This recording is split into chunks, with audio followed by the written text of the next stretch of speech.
Gas Ordinance 2016 yang dipinda pada tahun 2023 adalah Undang-Undang Negeri Sarawak yang bertujuan untuk memastikan semua pihak termasuk Petronas mematuhi keperluan perlesenan yang telah ditetapkan dalam Distribution of Gas Ordinance 2016. Sehingga kini Kerajaan Negeri Sarawak melalui Petros masih dalam peringkat perbincangan teknikal perkara-perkara yang perlu dihalusi dengan Petronas untuk memastikan segala keperluan di bawah ordinans ini dipatuhi.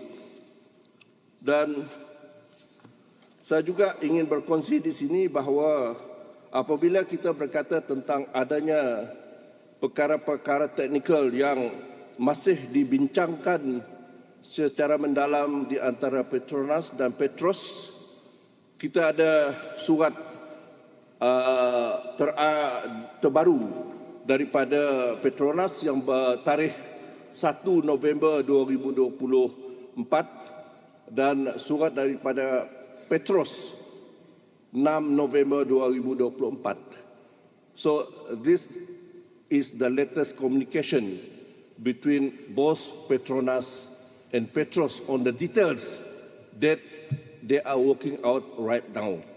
But I must apologize, Tuan Sri Dato' Ahmad Speaker, I cannot disclose the details. I can only show that these two letters are the proof that engagement on details are still ongoing between both Petronas and Petros right now.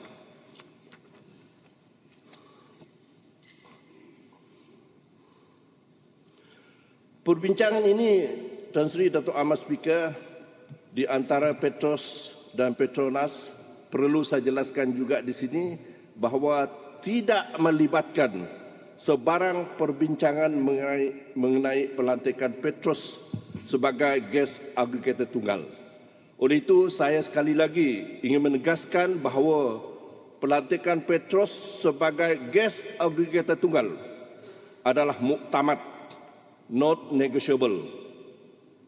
Bermakna tidak ada gas agregator lain di Sarawak melainkan Petros sahaja.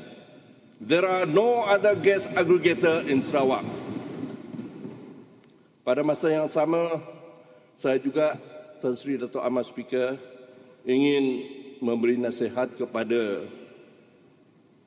Petronas dan juga peringatan kepada Petronas supaya membuat keputusan dan bersetuju terhadap perkara-perkara yang telah dibincangkan bersama secepat mungkin tertakluk kepada Distribution of Gas Ordinance 2016. We have given enough time for Petronas to formalize the decision.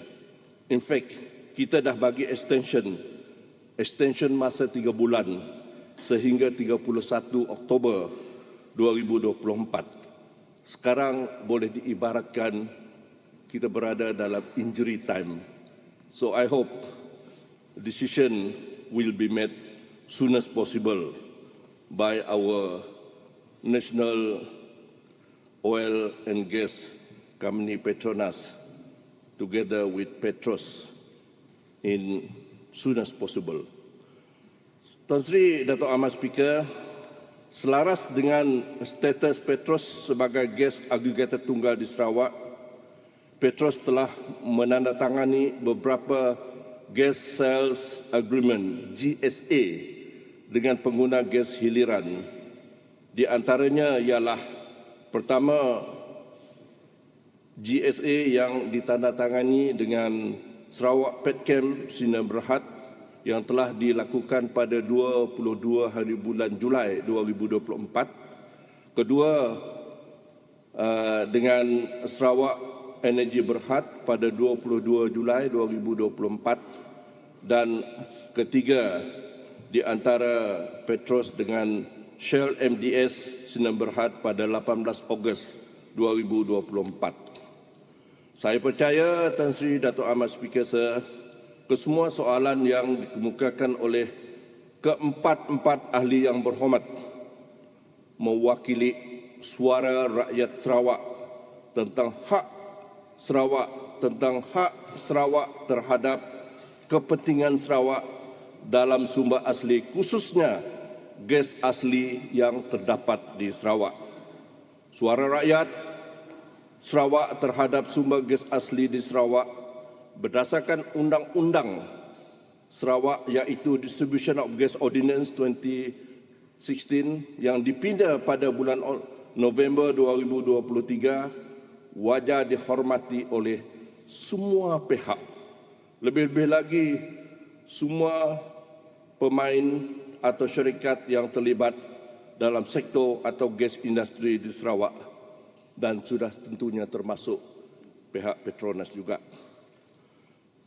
Selaras dengan itulah, maka sehingga kini Tan Sri Dato' Ahmad Speaker, kementerian saya telah melulus dan mengeluarkan retail of gas license to 13 upstream gas players and 10 license to downstream gas players sehingga kini. Dan ini adalah berdasarkan Section 7 Distribution of Gas Ordinance 2016.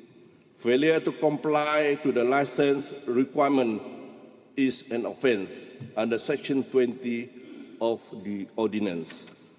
Jadi dengan itulah Tan Sri Dato' Ahmad Speaker, saya boleh menjawab keempat-empat perkara yang dibangkitkan oleh keempat-empat ahli yang berhormat mengenai gas agregator di Sarawak sehingga kini. Terima kasih.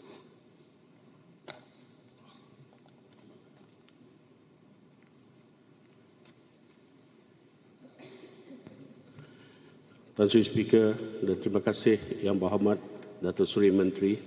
I have two supplementary questions. First, what are the benefits of Petros appointments as the sole aggregator? And question number two, how can the appointment of gas aggregator contribute to PCDS 2030? Thank you.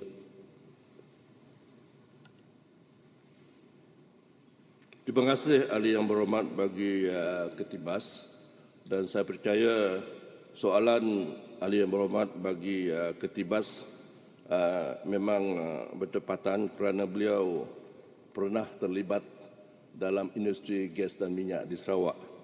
Jadi untuk menjawab soalan pertama, saya boleh mengatakan bahawa pertama, manfaat yang bakal diperolehi oleh Sarawak ialah pertama, sudah semestinya akan menyumbang sumber pendapatan baharu bagi Sarawak. Kedua, ianya akan dapat membantu Sarawak untuk melaksanakan Sarawak Gas Roadmap. Ketiga, dapat mewujudkan peluang pekerjaan yang berkualiti tinggi. Dan keempat, dapat memperuntukkan sumber gas asli untuk kegunaan domestik dan juga untuk perkembangan industri hiliran di Sarawak dalam masa dekat. Untuk menjawab soalan yang kedua, soalan tambahan, memang kita menjangkakan bahawa apabila Sarawak melalui Petros menjadi gas agregator tunggal di Sarawak, kita percaya bahawa ianya akan dapat mempercepatkan pembangunan Sarawak Gas Roadmap seperti yang saya katakan tadi, dan ianya dijangka akan mewujudkan lebih daripada 100,000 peluang pekerjaan berkualiti tinggi untuk rakyat Sarawak. Ia juga akan menyumbang kepada peningkatan keluaran negara kasar KDNK Sarawak sebanyak di sekitar 8% setahun, yang merupakan sasaran kita menjelang 2030 berdasarkan PCDS 2030. So inilah di antara benefit yang diperolehi oleh Sarawak apabila Petros menjadi gas agregator tunggal di Sarawak. Terima kasih.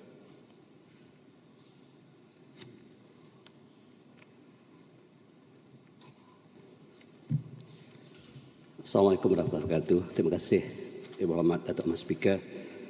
Terima kasih Yang Berhormat Menteri Datuk Jawapan Negeri. Terima kasih juga kerana telah menjawab soalan saya sekali. Memandangkan soalan saya juga dijawab tadi, saya ada dua soalan tambahan. Pertamanya, saya ingin tahu bagaimanakah peranan gas aggregator ini boleh menyumbang kepada pembangunan ekonomi di bawah Sarawak Gas Roadmap ataupun SGR. Soalan saya yang kedua adalah bagaimanakah rakyat Sarawak dan rakyat Sarawak dapat mendapat manfaat daripada pelantikan Petros sebagai gas aggregator tunggal. Terima kasih. Terima kasih Ahli Yang Berhormat Bagi Daru. Soalannya memang menjurus kepada persamaan, tetapi penting untuk dijawab di sinilah. Jadi untuk menjawab soalan pertama, gas aggregator memang berperanan untuk menjalankan semua aktiviti berkaitan dengan perolehan seperti yang saya katakan tadi, pembekalan, pengedaran dan penjualan gas asli di Sarawak. Gas aggregator juga bertanggungjawab mengawasi pembangunan, operasi dan penyelenggaraan sistem rangkaian pengedaran gas asli di bawah inisiatif Sarawak Gas Roadmap. Dan untuk menjawab soalan yang kedua, ianya dijangka akan dapat membangun infrastruktur dan rangkaian pengedaran gas asli Sarawak, termasuk pembangunan Kuching Low Carbon Hub di masa yang akan datang. Kedua, kita akan dapat memastikan bekalan yang mencukupi dan harga gas asli yang berpatutan untuk pasaran di Sarawak. Meaning that we are in control of the quantity and the pricing of natural gas yang kita perlukan di Sarawak. Tidak ditentukan oleh pihak lain. Ini di antara peranan penting yang bakal dimainkan oleh Petros sebagai gas aggregator tunggal di Sarawak. Ketiga, ianya seperti yang kita jangka akan dapat memberi peluang kepada rakyat Sarawak serta syarikat tempatan mengambil bahagian dalam industri pengedaran gas asli. Definitely that will give the opportunities to our fellow Sarawakian in the near future. Dan keempat, kita jangkakan bahawa ianya akan dapat meningkatkan kebajikan rakyat melalui hasil daripada industri minyak dan gas, khususnya daripada pembangunan gas asli itu sendiri di Sarawak di masa yang akan datang. Terima kasih.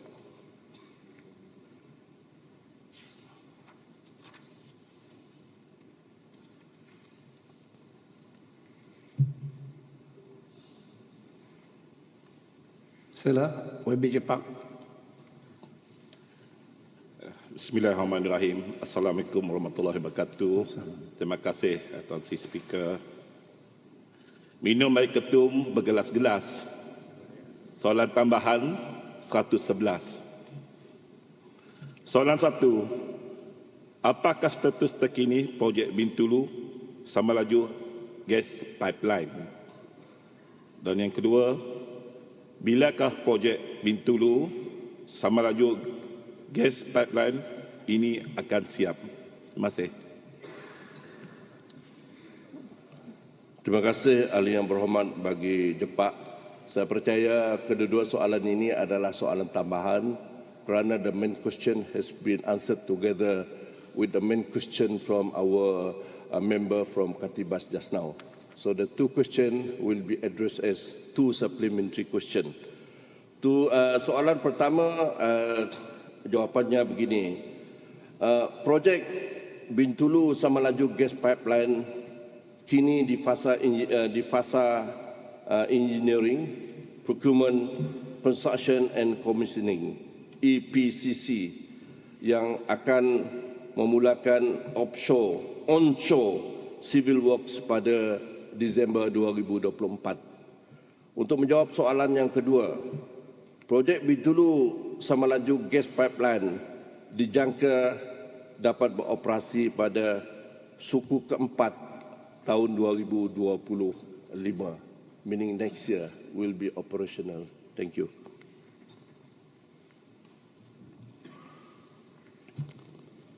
Terima kasih Tan Sri Dato' Amat Speaker. Memandangkan soalan saya pun dijawab bersama sebentar tadi, saya ada dua soalan tambahan kepada Yang Berhormat Menteri. Apakah peranan strategik Petros sebagai gas aggregator tunggal dan berapa peratuskah sumber gas asli yang telah dieksport ketika ini? Sekian, terima kasih. Terima kasih Ahli Yang Berhormat bagi kawasan talian. Kita memang menanti-nantikan peranan Petros sebagai gas aggregator tunggal di Sarawak kerana kita tahu bahawa ianya boleh memain peranan strategik, dan di antara peranan strategik Petros sebagai gas aggregator tunggal adalah bertanggungjawab untuk memastikan bekalan gas asli mencukupi untuk kegunaan, di antaranya pertama penjanaan kuasa power generation, kedua untuk penggunaan pengeluaran metanol which is part of manufacturing downstream industries in Sarawak, ketiga penubuhan dan pembangunan Kuching low carbon hub in the near future which is being planned right now, dan keempat memperluaskan penerokaan pengeluaran atau pembekalan gas asli di kawasan pelantar benua continental shelf untuk memenuhi permintaan, dan kelima lain-lain aktiviti berkaitan gas asli di Sarawak pada masa yang akan datang. Untuk menjawab soalan kedua, sebanyak 94% daripada sumber gas asli yang diperolehi di Sarawak adalah diekspor berbanding untuk kegunaan domestik, meaning that a high percentage, which is equivalent to 94%, is meant for export.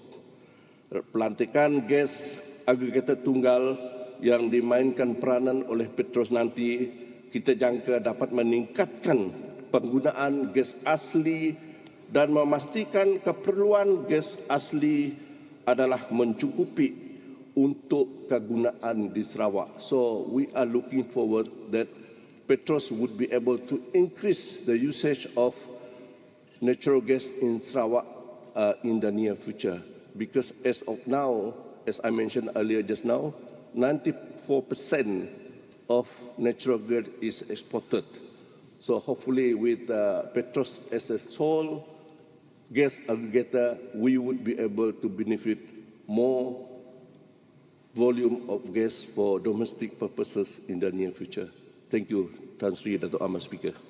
Yang Berhormat Encik Berbian Mbak Kelalan. Thank you, Mr. Speaker. My question is number 64.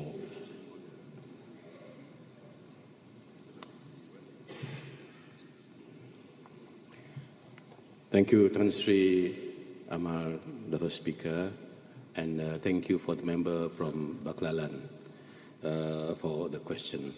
For the information of the honourable member from Baklalan, the Trans-Borneo Railway feasibility studies, which is a federal funded, is currently in the process of appointing consultants by the Ministry of Transport Sarawak. These consultants will conduct a feasibility study to evaluate and determine the potential railway models for implementation in Sarawak and Sabah. The Ministry of Transport Sarawak represents the Government of Sarawak on both technical and steering committees. Collaborating with the Ministry of Transport Sarawak, relevant federal agencies and statutory bodies, and the Sabah government to coordinate and oversee the study. Other committees, members from the government of Sarawak include representatives from the Sarawak Economic Planning Unit, that is the EPU, the Ministry of Infrastructure and Ports Development, that is MIPD, the Public Works Department, JKR, the Ministry of Natural Resources and Urban Development, MUDENR, Sarawak, and the Land and Survey Department, Sarawak. 2. The financial model of the Trans-Borneo Railway, which are part of the feasibility scope project study, will be determined once the feasibility studies is completed. Here ends my answer to the member of Baklalan. Thank you, the Honourable Deputy Minister, for his answers and clarification. However, Mr. Speaker, I have two supplementary questions. One, how long will the feasibility study take to complete? Two, what is the scope of the Trans-Borneo Railway feasibility study? Thank you. Thank you, Tan Sri Speaker, and also thank you for this supplementary question from the member from Baklalan. For your information, Honourable Member from Baklalan, the duration of the feasibility studies project will take 12 months. That's for your question number one. For question number two, the scope of the feasibility studies encompasses 4 aspects in the following areas. A, technical scope, which includes the operational characteristics, to include cost, which includes alignment, stations and depot locations, and of course, stakeholder management. B, commercial scope, the strategic vision and value proposition, demand estimation, high-level implementation model, risks and challenges, and stakeholder engagement. C, the scope on socio-economic scope, economic case for Trans-Borneo Railway project, national economic and social impact, catalytic impact of transit nodes, high-level narratives and stakeholder engagement, and finally, the project funding. Proposed project funding or financing structures, phased payment approach by the federal government, financial model, and benchmarking with other rail operators. Here ends my answer, Tan Sri Speaker. Yang Berhormat Encik John Epang, Tanjung Batu.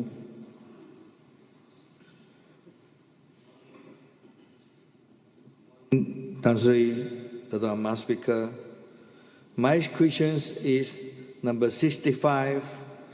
Thank you. No. Your question is 68.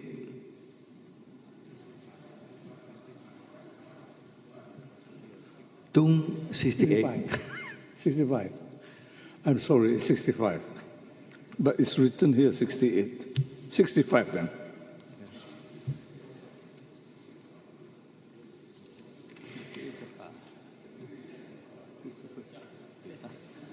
Thank you, Tan Sri Dato' Mas Speaker. Thank you. The questions from the Honourable Member from Tanjung Batu. Tan Sri Dato' Mas Speaker, for the information of Ali Yang Berhormat for Tanjung Batu, the Ministry has undertaken multiple site visits and engaged with the Bintulu Development Authority, BDA, as well as private housing developers regarding the projects. There is the project by Tiara Serni Sendiang Berhad to gain a comprehensive understanding of the issues at hand.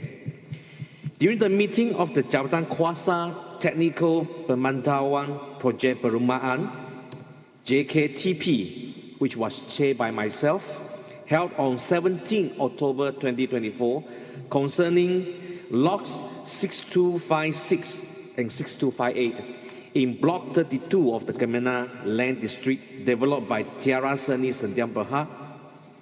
Key stakeholders were brought together, including representatives from the Sewage Services Department Sarawak, SSD, the Land and Surveys Department, BDA, the developer, and the representatives of the affected home purchasers. Now, in the meeting, it was unanimously agreed that the developer should proceed with the sewerage rectification works as recommended by the SSD to uphold public health standards, environmental protection, and the overall well-being of the community.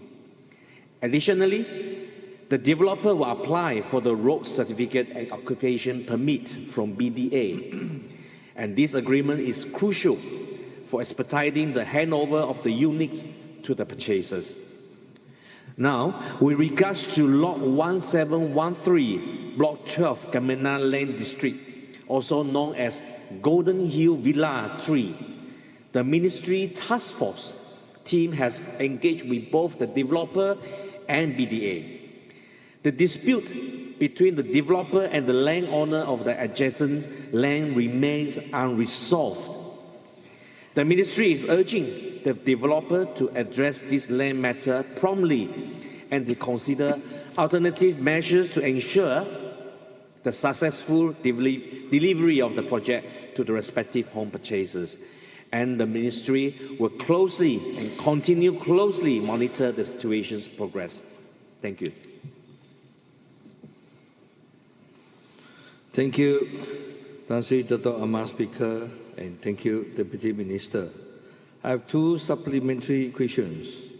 Number one, what is the expected timeline for the Tiara Seni project to be handed over to the house purchasers? Number two, how does the Ministry plan to engage with relevant parties regarding the Golden Hill Villa 3 project? As you know, all these purchasers only tengok saja. Thank you.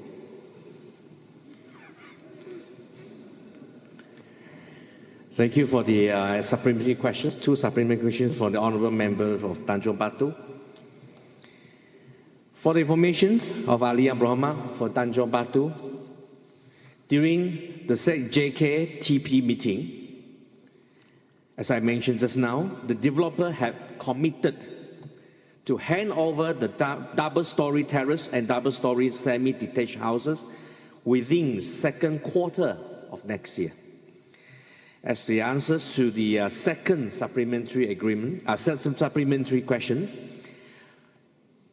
the Ministry intends and will continue to engage with relevant parties by initiating discussions and exploring mediation options with both the developer and the landowner of the adjoining land. This approach aims to gain a clearer understanding of their respective positions and identify a way forward for the project. Additionally, the Ministry will convene a meeting of the Jawatan Kuasa and Technical Pemandang Project Perumahan, JKTP, involving the relevant authorities to gather insights and discuss collaborative solutions that will help to advance the project accordingly. And we also to ensure that all the home purchasers of that project will not be tengok sahaja. Thank you. Yang Berhormat Datuk Hamzah Haji Ibrahim, setakan. Assalamualaikum. Terima kasih Tan Sri Dato' Amar Speaker. Soalan saya bernombor 66.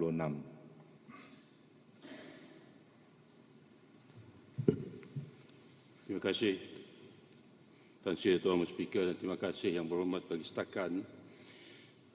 Untuk makluman ahli Yang Berhormat bagi setakan, bagi memastikan pembangunan kawasan perumahan yang terancang dan stabil dari segi sesakan trafik, bekalan elektrik dan tekanan air, bekalan air untuk jangka masa panjang 20 tahun hingga ke 100 tahun.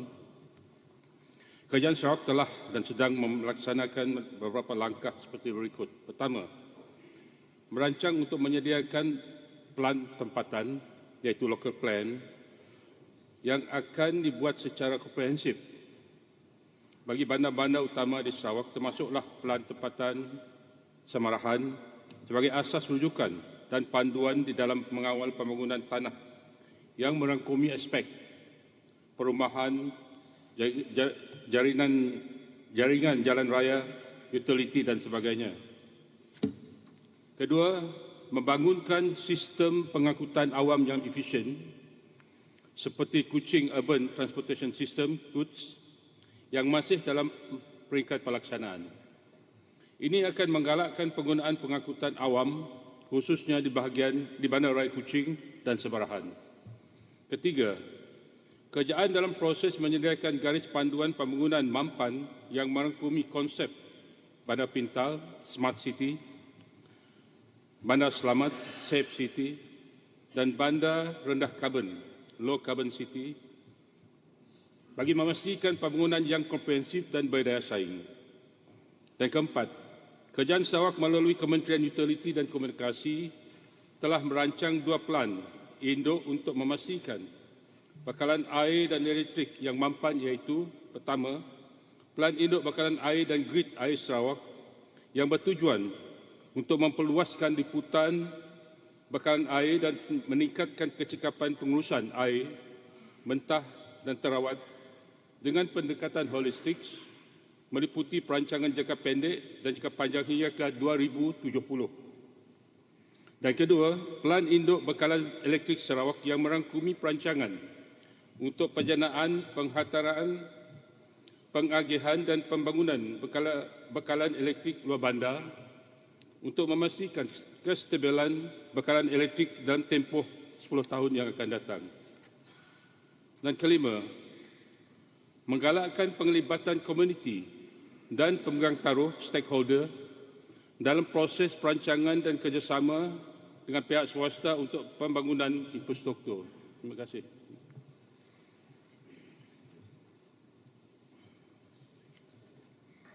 Terima kasih Yang Berhormat Timbalan Menteri. Terima kasih Datuk Mas Speaker. Saya mohon ada 2 soalan tambahan.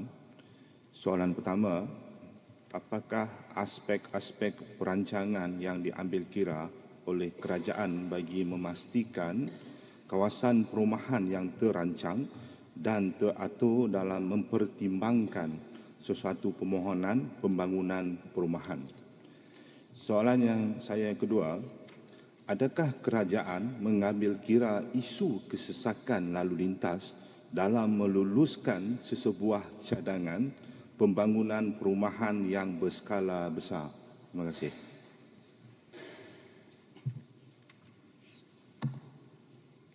Terima kasih sekali lagi Tan Sri Ketua Umum Speaker, dan terima kasih Yang Berhormat bagi setakat. Untuk menjawab soalan 1, secara umumnya bagi mewujudkan kelestarian sesebuah kawasan pembangunan perumahan yang terancang dan teratur, kerajaan akan meneliti kesesuaian cadangan pembangunan perumahan dengan merujuk plan pembangunan kawasan tersebut dan mengikut polisi serta garis panduan semasa yang ditetapkan. Ia haruslah sesuai dengan zon penggunaan tanah yang terancang dan tidak bercanggah. Kerajaan juga mengambil kira beberapa aspek lain dalam memberi pertimbangan bagi semua cadangan pembangunan perumahan, terutamanya seperti berikut. Kemudahan atau jaringan jalan. Kedua, kesediaan kemudahan utility terutamanya bekalan air dan elektrik. Dan ketiga, kepadatan perumahan. Keempat, penyediaan kawasan lapang. Dan kelima, penyediaan kemudahan awam bergantung pada keluasan kawasan pembangunan. Dan keenam, kemudahan Sarawak Urban Stormwater Management (SUSTOM). Dan ketujuh, aspek-aspek lain bergantung pada cadangan pembangunan tersebut. Pihak kerajaan juga akan merujukkan kepada jabatan-jabatan dan agensi-agensi kerajaan teknikal seperti Jabatan Bomba dan Penyelamat Malaysia, Lembaga Sumber Asli dan Alam Sekitar NREB dan Civil Aviation Authority of Malaysia CAM jika perlu, bergantung pada skala pembangunan, lokasi dan sebagainya. Dan untuk menjawab soalan kedua, kajian impak trafik atau Traffic Impact Assessment TIA diperlukan sekiranya permohonan melibatkan pembangunan berimpak tinggi seperti perumahan berdensiti tinggi, high density area, pembangunan bandar baru dan pembangunan bercampur berskala besar. Penyediaan kajian TIA ini perlu bagi menilaikan dan menentukan kesan terhadap laluan lintas setempat yang diakibatkan oleh sesuatu pembangunan tersebut. Kajian TIA juga membantu kerajaan dalam membuat keputusan dan mengenal pasti keperluan untuk langkah-langkah menerangi kesesatan lalu lintas serta meningkatkan tahap keselamatan penggunaan jalan raya. Terima kasih. Yang Berhormat Puan Dayang Nur Arzah Lingga.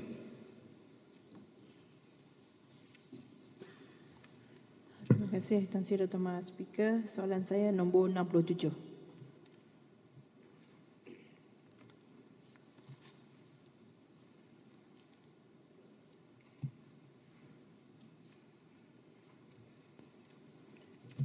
Terima kasih Tan Sri Speaker. Untuk makluman Ahli Yang Berhormat Bagi Lingga, semasa pembentangan Belanjawan 2025 yang dibuat oleh Yang Amat Berhormat Perdana Menteri pada 18 Oktober 2024, pelaksanaan kadar gaji minimum di sektor swasta di seluruh Malaysia dinaikkan daripada ringgit Malaysia 1,500 kepada ringgit Malaysia 1,700 sebulan mulai 1 Februari 2025. Bagi majikan yang mempunyai kurang daripada 5 orang pekerja, diberi 6 bulan tempoh penangguhan pelaksanaan gaji minimum 1,700 iaitu bermula 1 Ogos 2025. Kerajaan Sarawak turut melaksanakan gaji minimum RM1,700 kepada pekerja sektor swasta di negeri Sarawak selaras pengumuman Yang Amat Berhormat Perdana Menteri. Pelaksanaan gaji minimum 1,700 tidak terpakai kepada penjawat awam Sarawak. Pelaksanaan gaji minimum bagi penjawat awam Sarawak adalah tertakluk kepada surat perkeliling yang dikeluarkan oleh Jabatan Perkhidmatan Awam Malaysia. Kerajaan Sarawak telah bersetuju menerima pakai secara prinsip pelaksanaan sistem saraan perkhidmatan awam SSPA melalui perkeliling Perjawatan Negeri Sarawak bilangan 15 tahun 2024 yang dikeluarkan pada 15 Oktober 2024. Bagi penjawat di dalam kategori grade 1, gaji permulaan terendah iaitu gaji pokok adalah 1,500 sebulan dan mereka turut juga menikmati allowance lain sebanyak RM685 sebulan. Ini menjadikan jumlah pendapatan kasar adalah sebanyak RM2,180 sebulan iaitu mengatasi gaji minima. Terima kasih. Terima kasih Yang Berhormat Perdana Menteri. Saya mempunyai 2 soalan tambahan. Yang pertama, pelaksanaan gaji minimum PGM terpakai kepada siapa? Dan yang kedua, siapakah pegawai yang layak menerima gaji permulaan terendah GPT? Terima kasih. Terima kasih. Pelaksanaan gaji minimum PGM terpakai kepada semua pekerja termasuk pekerja bukan warga negara di sektor swasta kecuali perkhidmat domestik dan kontrak perantisan iaitu apprenticeship. Bagi soalan kedua, penempatan gaji permulaan terendah GPT baru ini hanya terpakai kepada pegawai yang menerima option SSPA. Bagi pegawai grade 11 SSM yang menerima option SSPA tetapi belum memenuhi syarat untuk ditukar lantik kepada skim perkhidmatan berkuat kuasa di bawah SSPA, sekiranya gaji pegawai setelah diberi penyelarasan gaji adalah di bawah daripada GPT, gaji pegawai tersebut akan dipindahkan ke amount GPT dalam JGMM yang sama, JGMM SSM lah. Jadi saya kira jika Lingga mahu tahu lebih lanjut lagi dan jelas lagi mengenai perjawatan ini, sila rujuk dan berhubung kepada Unit Pengurusan dan Pembangunan Sektor Manusia HRDM di bawah Jabatan Premier. Terima kasih. Yang Berhormat Insinyur Christopher Gira Tamin.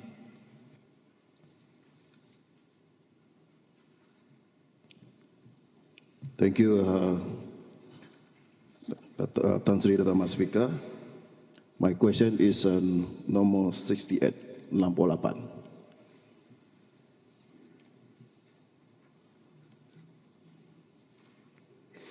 Terima kasih Tan Sri Dato' Ahmad Speaker dan juga terima kasih kepada Yang Berhormat dari Tamin. Tan Sri Dato' Ahmad Speaker, soalan yang dibawa oleh Yang Berhormat ialah mengenai Sarawak International School, di mana setakat ini kita telah beroperasi di 2 buah sekolah, iaitu sebuah di Petrajaya dan satu lagi di Batu 12, Kuching Serian Road. Untuk pengetahuan Yang Berhormat, jumlah pelajar keseluruhannya ialah seramai 403 orang di kedua-dua sekolah ini, dan untuk mengetahui berapakah jumlah mengikut sosioekonomiknya, matlamat penubuhan sekolah ini falsafahnya ialah untuk memberi ruang kepada pelajar-pelajar di luar bandar dan juga kepada pelajar-pelajar yang daripada keluarga berpendapatan rendah. Kita telah menetapkan 50% daripada golongan tersebut untuk dimasukkan kepada sekolah-sekolah tersebut. Setakat ini untuk B40 seramai 55.4% adalah pelajar daripada golongan ini, sementara daripada M40 32.3% dan daripada T20 seramai 12.3%. Ini bermaksud matlamat kita untuk memberi ruang kepada pelajar-pelajar daripada keluarga berpendapatan rendah mencapai matlamatnya. Selain daripada itu, persoalan yang seterusnya ditanya ialah mengenai pecahan kaum yang masuk ke sekolah ini. Untuk pengetahuan Yang Berhormat, daripada masyarakat Melayu 36.2%, masyarakat Bidayu 19.1%, masyarakat Iban 18.7%, Cina 12.2%, sementara orang Ulu 3.7% dan masyarakat lain seramai 2.2%. Bolehlah dikatakan bahawa jumlahnya melambangkan ataupun menunjukkan ethnic group yang ada. Sementara Melanau, terima kasih Yang Berhormat YB Datuk Karim, iaitu seramai, saya akan ambil peluang itu, seramai 7% daripada Melanau dan masuk dalam sekolah ini. Jadi matlamat untuk seluruh masyarakat di negeri Sarawak, walaupun hanya baru 2 buah sekolah, kita akan menubuhkan 4 buah sekolah lain, iaitu di Betong, di Sibu, di Bintulu dan juga di Miri. Bahagian kedua soalan Yang Berhormat ialah mengenai jumlah pelajar-pelajar yang dibiayai oleh Yayasan Sarawak setakat ini untuk IPTS dan juga IPTA di seluruh negara dan juga di luar negara. Setakat ini seramai 41,856, yang 40,856 yang dibiayai oleh Yayasan Sarawak, di mana 40,599 berada di dalam negara dan yang ditaja untuk ke luar negara ialah seramai 257 orang. Sekian, terima kasih. Terima kasih Tuan Sri Dato' Mas Speaker. Terima kasih kepada Timbalan Menteri telah memberi jawapan yang begitu jelas sekali. Saya ada dua tambahan soalan. Number one is the enrollment to the Yayasan Sarawak International School based on racial quota or meritocracy. Number two, apakah prospek dan hala tuju murid lapasan Yayasan Sarawak International School? Thank you.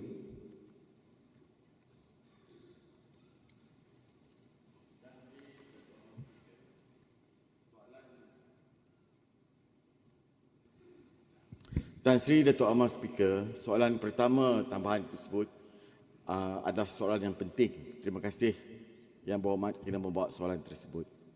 Iaitu selalu ditanya, adakah kemasukan ke sekolah-sekolah ini berdasarkan kepada racial quota ataupun berdasarkan kepada meritokrasi? Ini penting untuk difahami oleh seluruh masyarakat Sarawak. Sebab matlamat utama falsafah penubuhan sekolah ini adalah untuk anak Sarawak. Itu yang paling penting. Tan Sri Dato' Amal Speaker,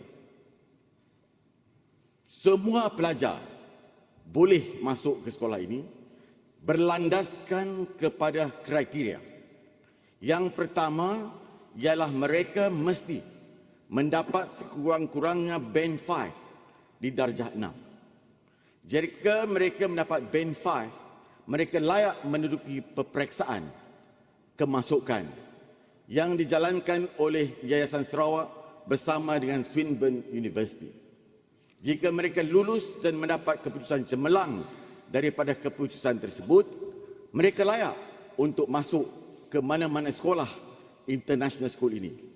Jadi tidak ada persoalan racial quota berdasarkan sebulat-bulatnya kepada meritokrasi. Siapa yang pandai dapat masuk, siapa yang lulus peperiksaan ini dapat masuk.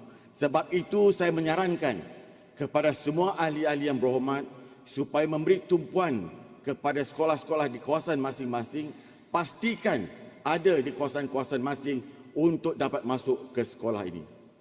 Yang kedua, mengenai apakah faedah ataupun hala tuju pelajar-pelajar di sekolah ini. Pelajar-pelajar di sekolah ini akan menduduki peperiksaan International General Certificate of Secondary Education yang berlandaskan kepada Cambridge apabila mereka di tahap ke-11. Jika mereka dapat berjaya dalam peperiksaan tersebut, kita akan memilih dua daripada sekolah tersebut, dua pelajar akan dihantar kepada the prestigious university in the world. Sebab IGCSE ini layak untuk masuk ke mana-mana universiti di peringkat antarabangsa. Itulah kelebihan sekolah ini. Walau bagaimanapun, mereka juga diberi peluang untuk menduduki peperiksaan SPM sebagai suatu buffer ataupun sebagai suatu langkah jika mereka tidak mahu ke luar negara. Ini boleh dilakukan. Jadi inilah matlamat sekolah ini, Tan Sri Dato' Amal Speaker. Terima kasih. Yang Berhormat Datuk Paulus Ngombang, Batu Danau. Terima kasih Tan Sri Speaker. Soalan saya soalan 69.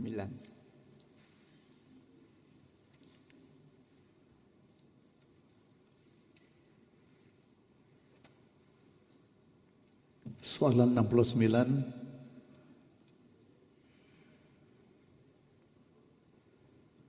Terima kasih Tan Sri Speaker dan selamat pagi kepada semua rakan-rakan ahli yang berhormat dalam Dewan ini. Untuk menjawab soalan yang berhormat bagi Datuk Banau, Gorana ataupun nama saintifiknya Polinia Kepana adalah daripada keluarga Sapindaceae, manakala tanaman kopi pula adalah dari keluarga rubiasis. Oleh itu harus ditekankan di sini bahawa tanaman guarana dan kopi adalah dua tanaman yang berbeza. Produk minuman berdasarkan guarana sering dipromosikan sebagai kopi guarana. Ini kerana guarana juga merupakan salah satu tumbuhan yang mengandungi kafein. Oleh itu, secara umumnya, masyarakat beranggapan bahawa guarana adalah kopi dari keluarga yang sama. Guarana merupakan tanaman herba yang berasal dari Venezuela dan utara Brazil. Di bawah Peraturan Karantin Tumbuhan 1981, Peraturan 7 telah menetapkan bahawa pengimportan tumbuhan dari negara endemik bagi penyakit hawa daun Amerika Selatan, South American Leaf Blight ataupun SALB, termasuk Brazil, adalah dilarang. Langkah ini diambil bertujuan untuk menjaga kepentingan industri getah Malaysia yang bernilai lebih ringgit Malaysia 18 bilion setahun. Penyakit SALB telah menyebabkan kemusnahan pada tanaman getah di negara seperti Brazil, Colombia dan Costa Rica. Kerajaan Brazil dengan jelas melarang pengeksportan benih guarana untuk penanaman, dan sekiranya kerajaan Malaysia, jabatan, agensi, mana-mana syarikat atau individu membiakkan dan mengkomersialkan tanaman guarana, kerajaan Brazil boleh mengenakan tindakan amaran, sitar dan penalti sehingga 10 juta rial Brazil, iaitu bersamaan dengan ringgit Malaysia 7.7 juta. Kerajaan Sarawak melalui Jabatan Pertanian Sarawak masih menguatkuasa larangan terhadap penanaman guarana kerana sehingga kini syarikat yang terlibat dalam pengimportan guarana ke Malaysia masih tidak dapat mengesahkan pematuhannya terhadap prosedur larangan yang telah ditetapkan di bawah Undang-Undang Nombor 13 123/15 20 Mei 2015 ataupun Access and Benefits Sharing of Genetic Resources and Associated Traditional Knowledge ataupun ABS. Tumbuhan, produk tumbuhan dan artikel terkawal yang terlarang boleh disitar, ditahan dan dihapuskan. Mana-mana individu yang membawa masuk komoditi terlarang ini boleh dikenakan saman tidak melebihi ringgit Malaysia 10,000 atau penjara tidak melebihi 2 tahun atau kedua-duanya sekali mengikut Seksyen 19A Akta 167. Jabatan Pertanian Sarawak juga telah membuat hebahan media mengenai isu pengimportan guarana ini melalui laman sesawang rasmi jabatan mengenai larangan penanaman guarana ini. Sekarang aktiviti penanaman guarana adalah dilarang sepenuhnya. Terima kasih. Terima kasih Tan Sri Speaker dan terima kasih kepada Timbalan Menteri di atas jawapan yang jelas yang telah diberi. Walau apapun, saya ada dua soalan tambahan.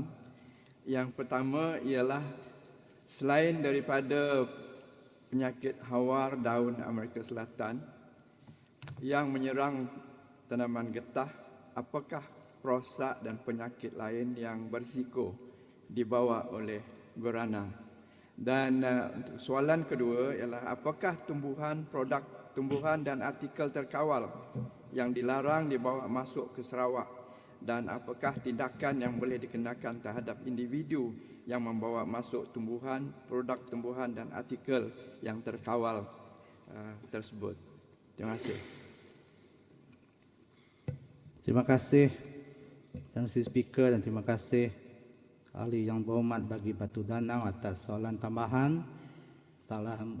Soalan tambahan 1 untuk makluman Ahli Yang Berhormat Bagi Batu Danau, penanaman guarana juga berisiko membawa penyakit baharu selain seperti Colectotrichum granicola yang dilaporkan bukan saja menyerang spesies guarana tetapi juga tanaman buah-buahan, sayur-sayuran seperti betik, pisang, mangga dan cili.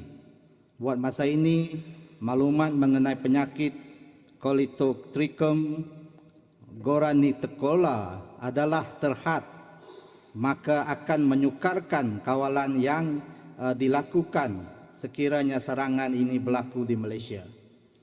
Bagi soalan kedua, untuk makluman yang ahli yang berhormat bagi Batu Danau juga, bahawa Akta Kuarantin Tumbuhan 1976, Akta 167 dan Peraturan Kuarantin Tumbuhan 1981, pengimportan tumbuhan, produk tumbuhan dan artikel terkawal seperti berikut dilarang dibawa masuk ke Sarawak selain untuk tujuan penyelidikan.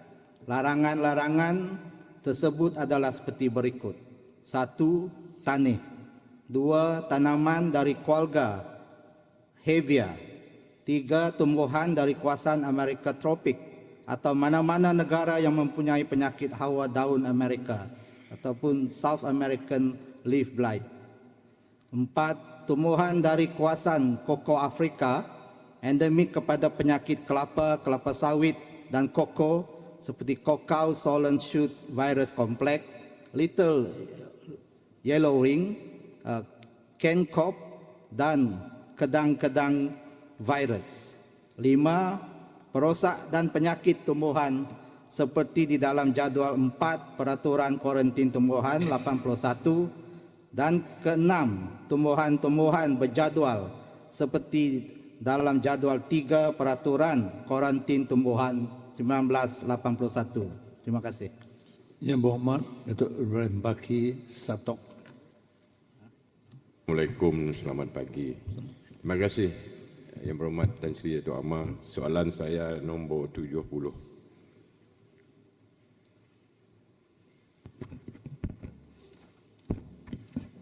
Terima kasih Tan Sri Speaker dan terima kasih Ahli Yang Berhormat Bagi Satok.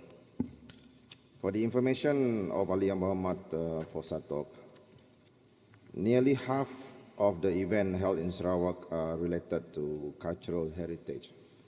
Some of the localized heritage events include reliving the culture, Sarawak Malay traditional wedding at Rumah Warisan Tan Sri Abang Ahmad Urai in Kuching, Kuching Intercultural Mooncake Festival, Bun Bratak Day in Bau, Borneo Cultural Festival in Sibu, Pesta Kaul in Muka, Kapit Dayak Cultural Festival, Pesta Badudun and Lumba Kerbau and Pesta Babulang dan Lumba Kerbau di Limbang, Irau Akol Lun Bawang in Lawas, Bintango Festival, Pesta Danu in Serian and many more. My ministry, in collaboration with the Divisional Tourism Task Group, works closely with local communities to involve them in the planning and organization of heritage activities. While our ministry provides partial funding, local communities contribute by selling traditional food products, craft, and participating in performances and traditional games, showcasing their cultural heritage during this event. This approach not only empowers the local communities to showcase their heritage and promote cultural awareness, it also fosters community-driven tourism activities. Sarawak Craft Council, SCC, also organizes programs and events such as Craft Week and Craft Bazaar to empower local communities to promote their product in the market. Sarawak Craft Council also enhances the visibility of local craft products by participating in international, regional and local events such as Rainforest World Music Festival, Hari Craft Kebangsaan, Maha Fair, Mata Fair, Showcase Usahawan Sarawak Mintret, Borneo Cultural Festival, Festival of Craft Borneo, and a few more. Thank you. Terima kasih Yang Berhormat Timbalan Menteri. Yang Berhormat Tan Sri Dato' Amar, I have two supplementary questions. Number one, what are the strategies adopted by the Ministry to develop the creative industry of Sarawak? And number two, currently there is any database of creative industry players that are compiled by the Ministry? Thank you. Thank you, Mr. Speaker, and thank you, Yang Berhormat, for Satok. You see, Mr. Speaker, my ministry has implemented a few or several strategies to strengthen Sarawak creative industry, now focusing on cultural preservation, economic growth, and job creation. These are made possible with the establishment of Sarawak Arts Council under the Sarawak Arts Council Ordinance 2008 and the Sarawak Craft Council under the Sarawak Craft Council Ordinance 2023. Through this Sarawak Craft Council, MySUNI annual grant of 1 million ringgit, 40 applications amounting to 953,000 has been approved, benefiting 9 individuals, 12 associations, 8 communities, and 11 companies as of November this year. Now, the Sarawak Craft Council shall now be more empowered to lead, develop, and enhance the craft industry with the expanded responsibility defined in the ordinance to enable them exercise their promotional and marketing functionality, research and development capacity, and industrial development opportunity. This shall allow our craftsmen to benefit economically, enabling the creative industry in strive with Sarawak brand name. One effort worth mentioning is the organizing of the first ever, it's our homegrown event actually, Mr. Speaker, the first ever Borneo Craft Global Expo and Conference 2024 this year, an international event this year, which is going to start from the 27th of November to the 1st of December 2024, which aim to celebrate Kuching as an international city of craft under the theme globalizing local. Now, this event expects about 300 local, regional, and international craftsmen exhibiting their products at the podium Waterfront Kuching, and another 400 participants will attend the conference at Hilton Kuching. Now, in this event, Mr. Speaker, there will be a lot of product is going to be showcased. For instance, textiles, local international batik, puak kumbuk, songket, keringkam, etc. And we also have aneka craft, beads, jewelries, anyaman, basketry mat, mats, headgear, logam parang, archa, ceramic pottery, and many, many more in this coming event.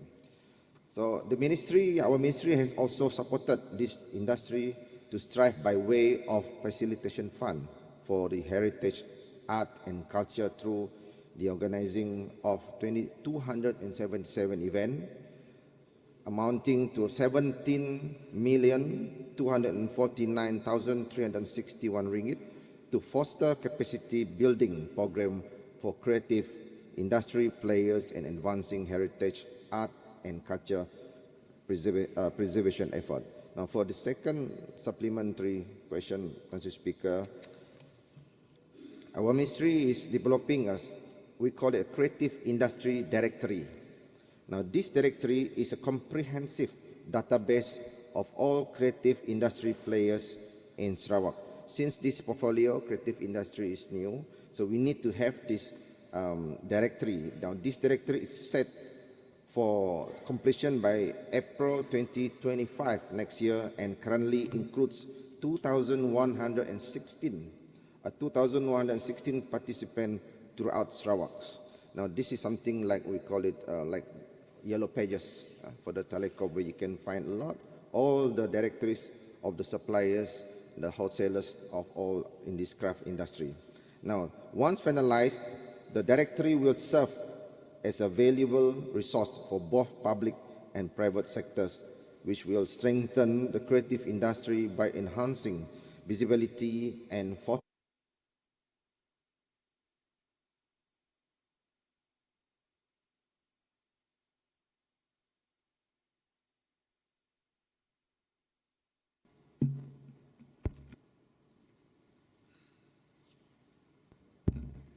this.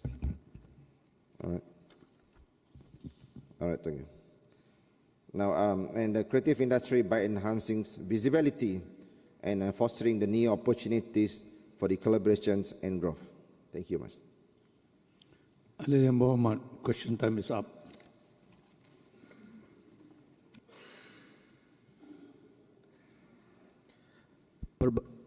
Perbahasan atas bacaan kali yang kedua Rang Undang-Undang Pembekalan 2025-2024 dan usul untuk merujuk resolusi anggaran perbelanjaan pembangunan bagi tahun 2025.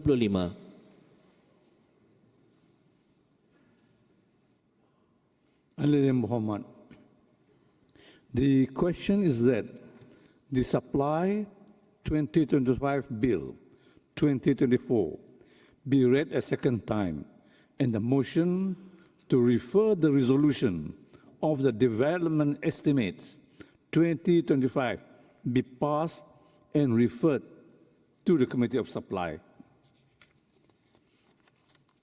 Alaiya Muhammad, 3 days, that is today, tomorrow, and Friday, are set aside for members to debate on the Supply 2025 Bill 2024 and the motion to refer the resolution on the Development Estimates 2025.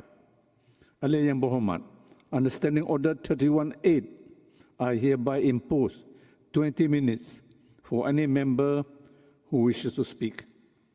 I now call upon member for Bawang Asan.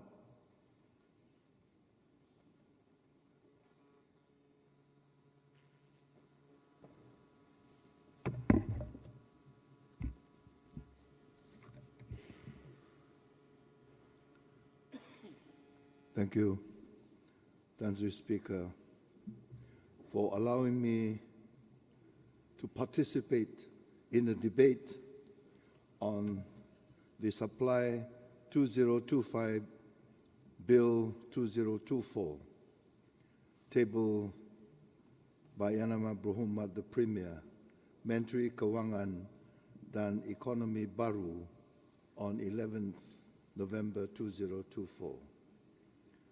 Tan Sri Speaker, during the speech at the 13th MP Malaysia Plan Engagement Session on October 30th, 2024, our Yang Amat Berhormat Premier requested for an allocation of 100 billion or more from the federal government to implement various developments planned in Sarawak during the 13th Malaysia Plan, that is from 2026 to 2030.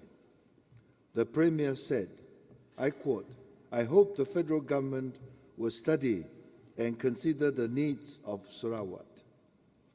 Indeed, in view of the fact that we have contributed so much year in, year out to the federal government coffer in terms of collection of taxes and revenue from the oil and gas, what is given back to Sarawak is considered very minimal and insignificant. Federal allocation in 2019 was 4.349 billion ringgit, representing 7.94% of the total development budget. 2020, 4.4 billion ringgit, representing 7.8%. 2021, 4.5 billion, representing 5.1%. 2022, 4.6 billion, representing 4.6%. 2023, 5.4 billion ringgit, representing 5.7%. And 2024, 5.8%, representing 6.4%. And for 2025, next year, allocations stand at 5.9 billion, only a slight increase over 2024. These unfair policies resulted in a vast disparity in the development of Sarawak when compared to our counterparts in Semenanjung, Malaysia. All these years, the national policy has always been Putrajaya-centric, tapping into our rich natural resources in Sarawak. During the year when I was Minister for Finance from 2004, Minister for Finance 2, from 2004 to 2019, the federal government often used all kinds of excuses and administrative devices to delay the disbursement of funds to us and cause us to have insufficient time to implement the projects, and then use the non-performance excuses to give us less or lower allocation. The following I think you have to stop, Member for Bang Hassan, with the microphone. We cannot hear you. Hello?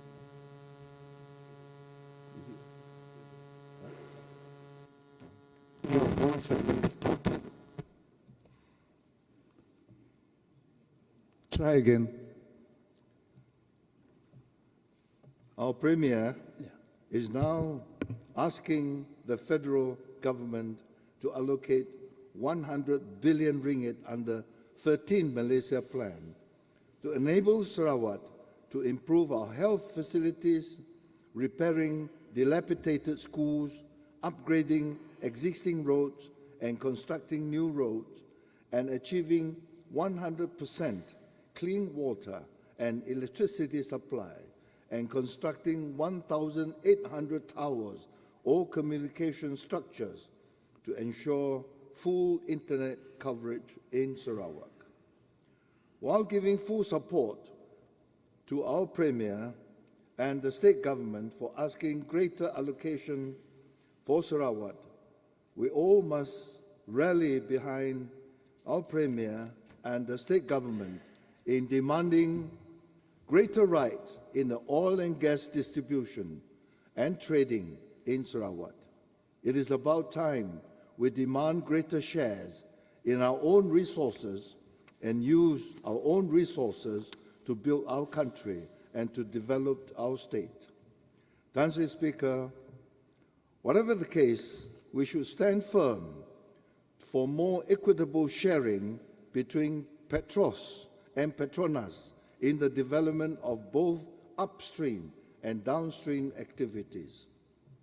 We are happy to note that Petronas has now recognized Petros as the sole aggregator for natural gas in Sarawak, and the detailed formula is to be further discussed and worked out.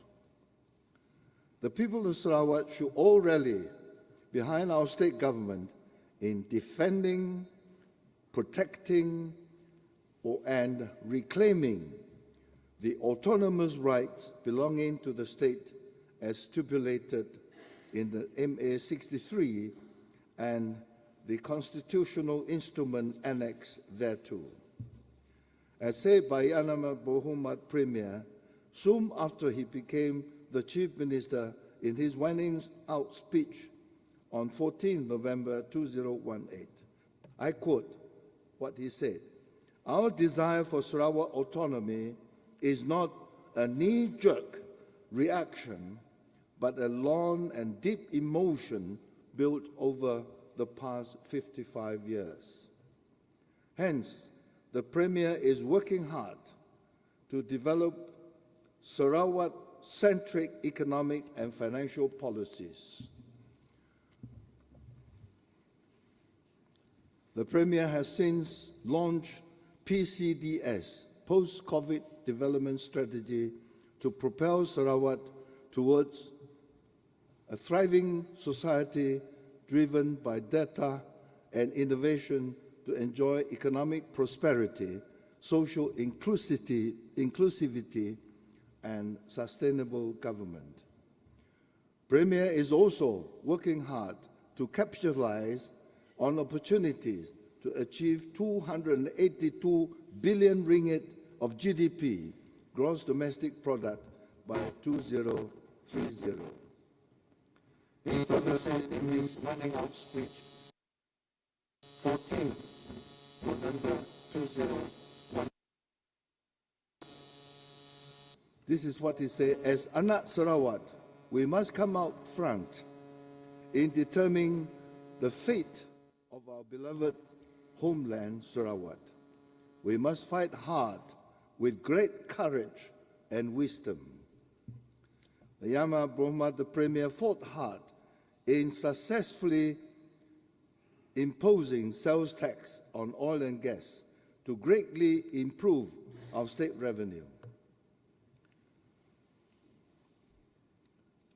And now he's working hard on state greater share and control of trading and extraction of oil and gas.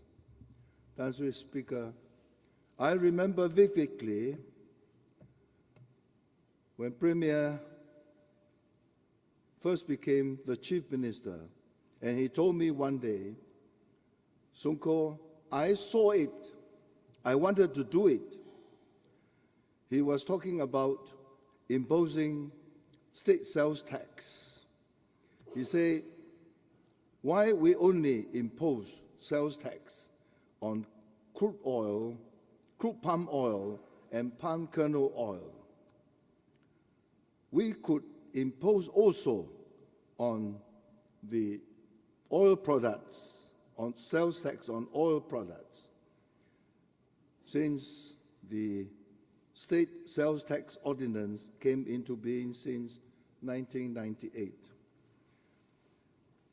And so he imposed sales tax on oil products, giving us, on average, 3 billion ringgit per year.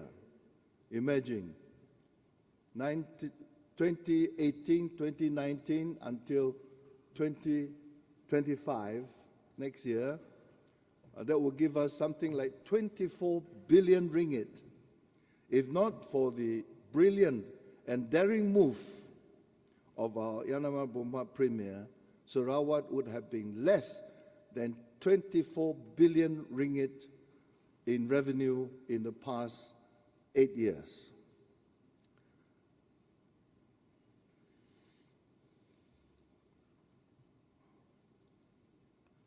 The Premier fought hard in successfully imposing sales tax, and is also working hard now on state greater share and control of trading and extraction of oil and gas. Earlier, the setting up of Development Bank of Sarawak DBOS to facilitate alternative funding for development projects, acquisition of Bakun Dam, Bintulu Port, Effing Bank, and Mars Wings are all some of the strategic plans to enhance Sarawak's status as a more autonomous and prosperous state. The Premier also set up State Sovereign Wealth Fund to generate wealth for the future. The Premier is also mulling to create a consolidated entity like Temasek Holdings for asset investment management. The Premier is also working hard to turn Sarawak into an energy hub. Said the Prime Minister on September 28, 2024, when he visited Sarawak, I quote what the Prime Minister said. I quote, "If any country wants to know where the energy hub that can supply green energy, alternative energy, hydrogen green energy, they only have to look directly at Sarawak." This is what the Prime Minister said. The state is working on enhancing the green energy production, renewable power resources, and diversifying sources of energy. Indeed, the Premier's vision is for Sarawak to generate 10 GW by 2030 through abundant power resources. The Premier also planned to build a new Kuching International Airport with state-of-the-art design comparable to the best in the world. Premier also to build Tanjung Ampan Deep Sea Port to facilitate better handling of petroleum cargo. This would pave the way for Sarawak to become key gateway of ONG industry. The state also aspired to be the hub for space technology in the region and will formulate Sarawak aerospace industry development roadmap, said the Premier in his budget speech on Monday.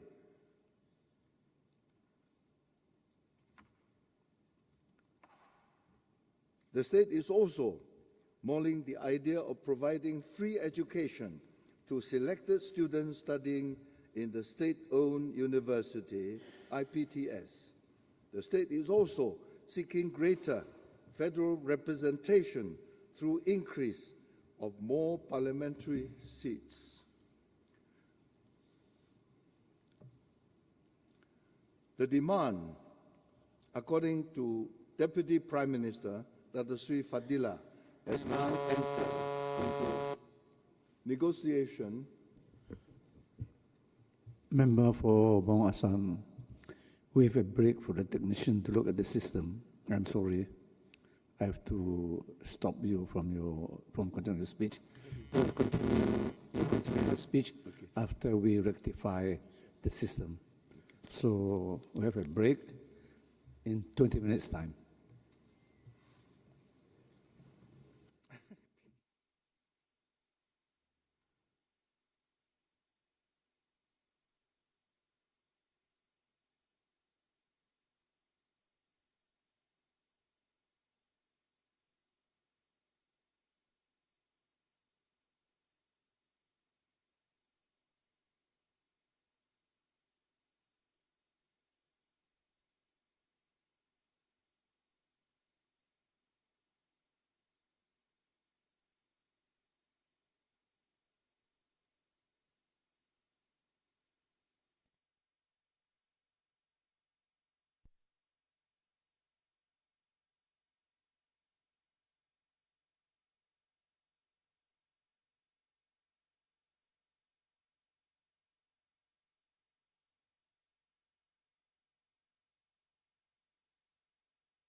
Alam baru.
Mr. Speaker, during the speech 13 Malaysia Plan engagement session on October 30th, 2024, our Premier requested for an allocation of 100 billion from the federal government to implement various development projects planned in Sarawak under the 13th Malaysia Plan, 13 MP, from 2026 to 2030. The Premier said, I quote, "I hope the federal government will study and consider seriously the needs of Sarawak." Indeed, Mr. Speaker, in view of the fact that we have contributed so much year in, year out to the federal government coffer in terms of collection of taxes and revenue from oil and gas, what is given back to Sarawak is considered very minimal and insignificant. Federal allocation in 2019 was 4.349 billion ringgit, representing 7.94% of the total development budget. 2020, 4.4 billion, representing 7.8%. 2021, 4.5 billion ringgit, representing 5.1%. 2022, 4.6 billion, representing 4.6%. 2023, 5.4 billion, representing 5.7%, and 2024, 5.8 billion, representing 6.4%. And for next year, 2025, allocation stand at 5.9 billion, only a very slight increase over 2024. These rather unfair policies resulted in vast disparity in the development of Sarawak when compared to our counterparts in Semenanjung, Malaysia. All these years, the national policy has always been Putrajaya-centric, tapping into our rich resources in Sarawak. During the years when I was Minister for Finance, that is from 2004 to 2019, the federal government often used all kinds of excuses and administrative devices to delay the disbursement of funds to us and cause us to have insufficient time to implement the projects, and then use the non-performance excuses to give us less or lower allocation the following years.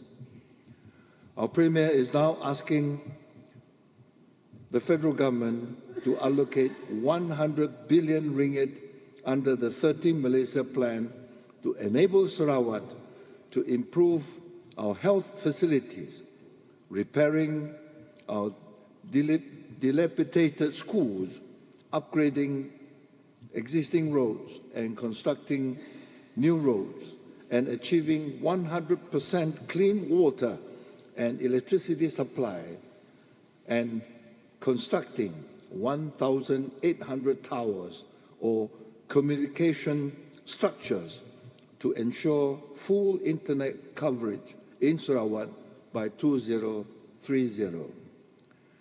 While giving full support for our Premier and the state government for asking greater allocation to Sarawak, we all must rally behind the Premier and the state government in demanding greater rights in the oil and gas distribution and trading in Sarawak.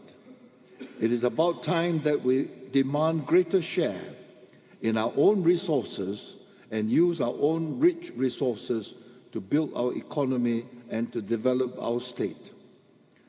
Yang Berhormat Tan Sri Speaker, whatever the case, we should stand firm for more equitable sharing between Petros and Petronas in the development of both the upstream and the downstream activities.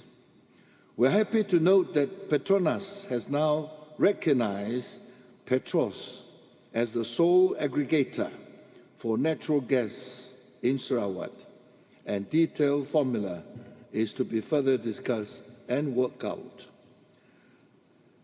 The people of Sarawak should all rally behind our state government in defending, protecting, and reclaiming the autonomous rights belonging to the state as stipulated in MA 63 and the constitutional instruments annexed thereto. As said by the Premier soon after he became the Chief Minister in his winding up speech on 14 November 2018, I quote, Our desire for Sarawak autonomy is not a knee-jerk reaction, but a long and deep emotion built over the last 55 years.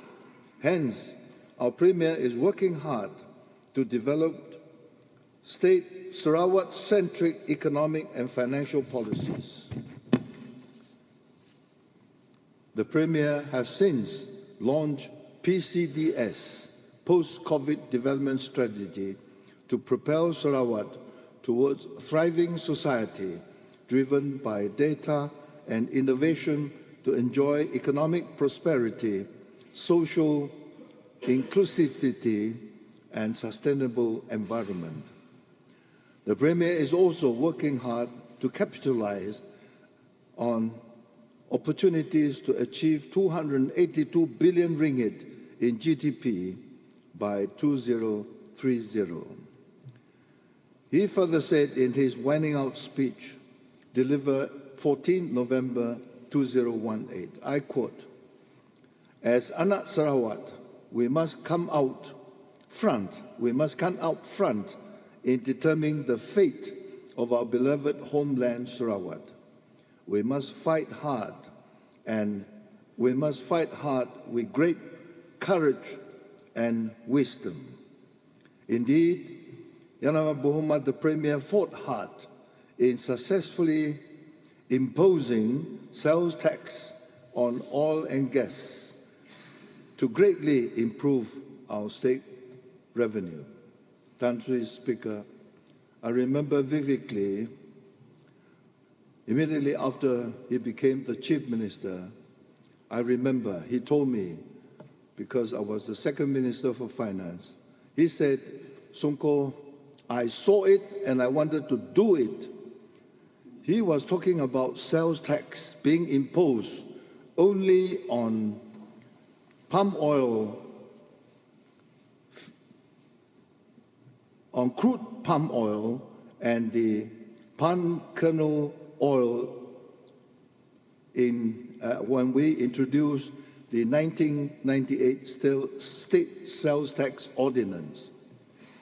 He was saying that if we could impose sales tax on crude palm oil, why can't we impose sales tax on petroleum products? And because of this brilliant move, I would say very daring, he started to impose sales tax on petroleum products, giving the state of Sarawak, on the average, from 2018 to 2024, or 25 now, an average of 3 billion ringgit. Imagine for 8 years, from 2018 to 2025, Sarawak enjoy an additional revenue of 24 billion ringgit. And so we must thank the Premier for his courageous and, I must say, very daring move to impose the sales tax on oil products.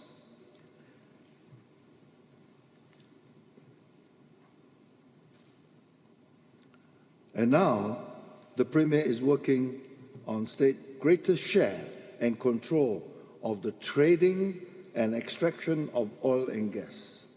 Earlier, the setting up of Development Bank of Sarawak is to facilitate alternative funding for development projects. acquisition of Bakun Dam, Bintulu Port, Afing Bank, and Mars Wings, which are going to happen soon, are also some of his strategic plans to enhance Sarawak's status as a more autonomous and prosperous state.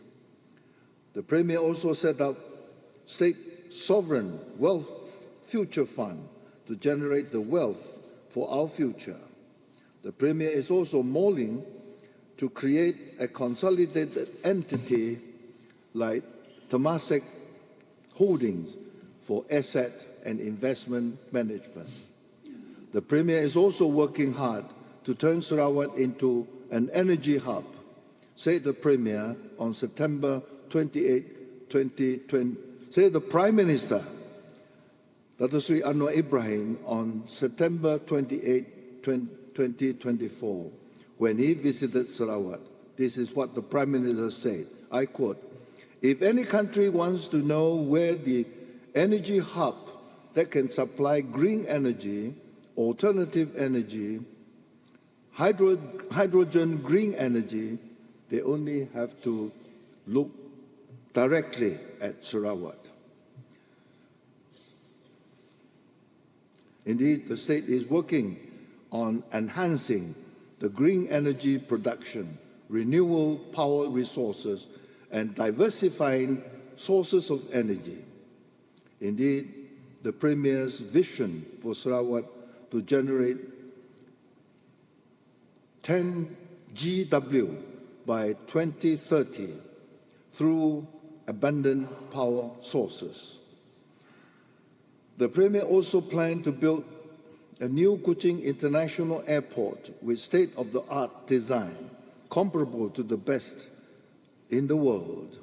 Premier also proposed to build Tanjong Ampang Deep Sea Port to facilitate better handling of petroleum cargoes. This will pave the way for Sarawak to become the gateway of all O&G industry.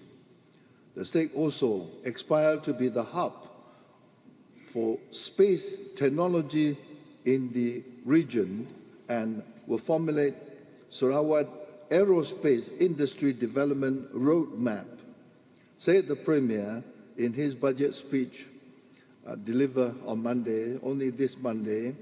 I quote, "The state is,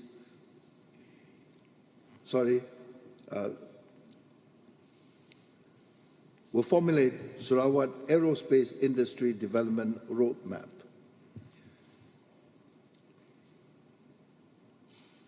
The state is also mulling the idea of providing free education to selected students studying in the state-owned university IPTS. This is for human power development. The state is also seeking greater federal representation through the increase of more parliamentary seats. The demand, according to Deputy Prime Minister Dr. Sri Fadila, has now entered into negotiation for legislative assessment involving the State Attorney General from the Federal, Sarawak and Sabah government. DPN, Deputy Prime Minister, further disclosed during the Lan Berambe Putrajaya Takafu Masud Kampung event at Kampung Marian Patu on November 10, 2024, that 1963 MA Implementation Action Council Technical Committee will then meet in the first quarter of next year, 2025. It has to go through many as well as complex processes. Then the election committee will then put together the procedures which will then be gazetted before taking to Parliament for constitutional amendments for a decision.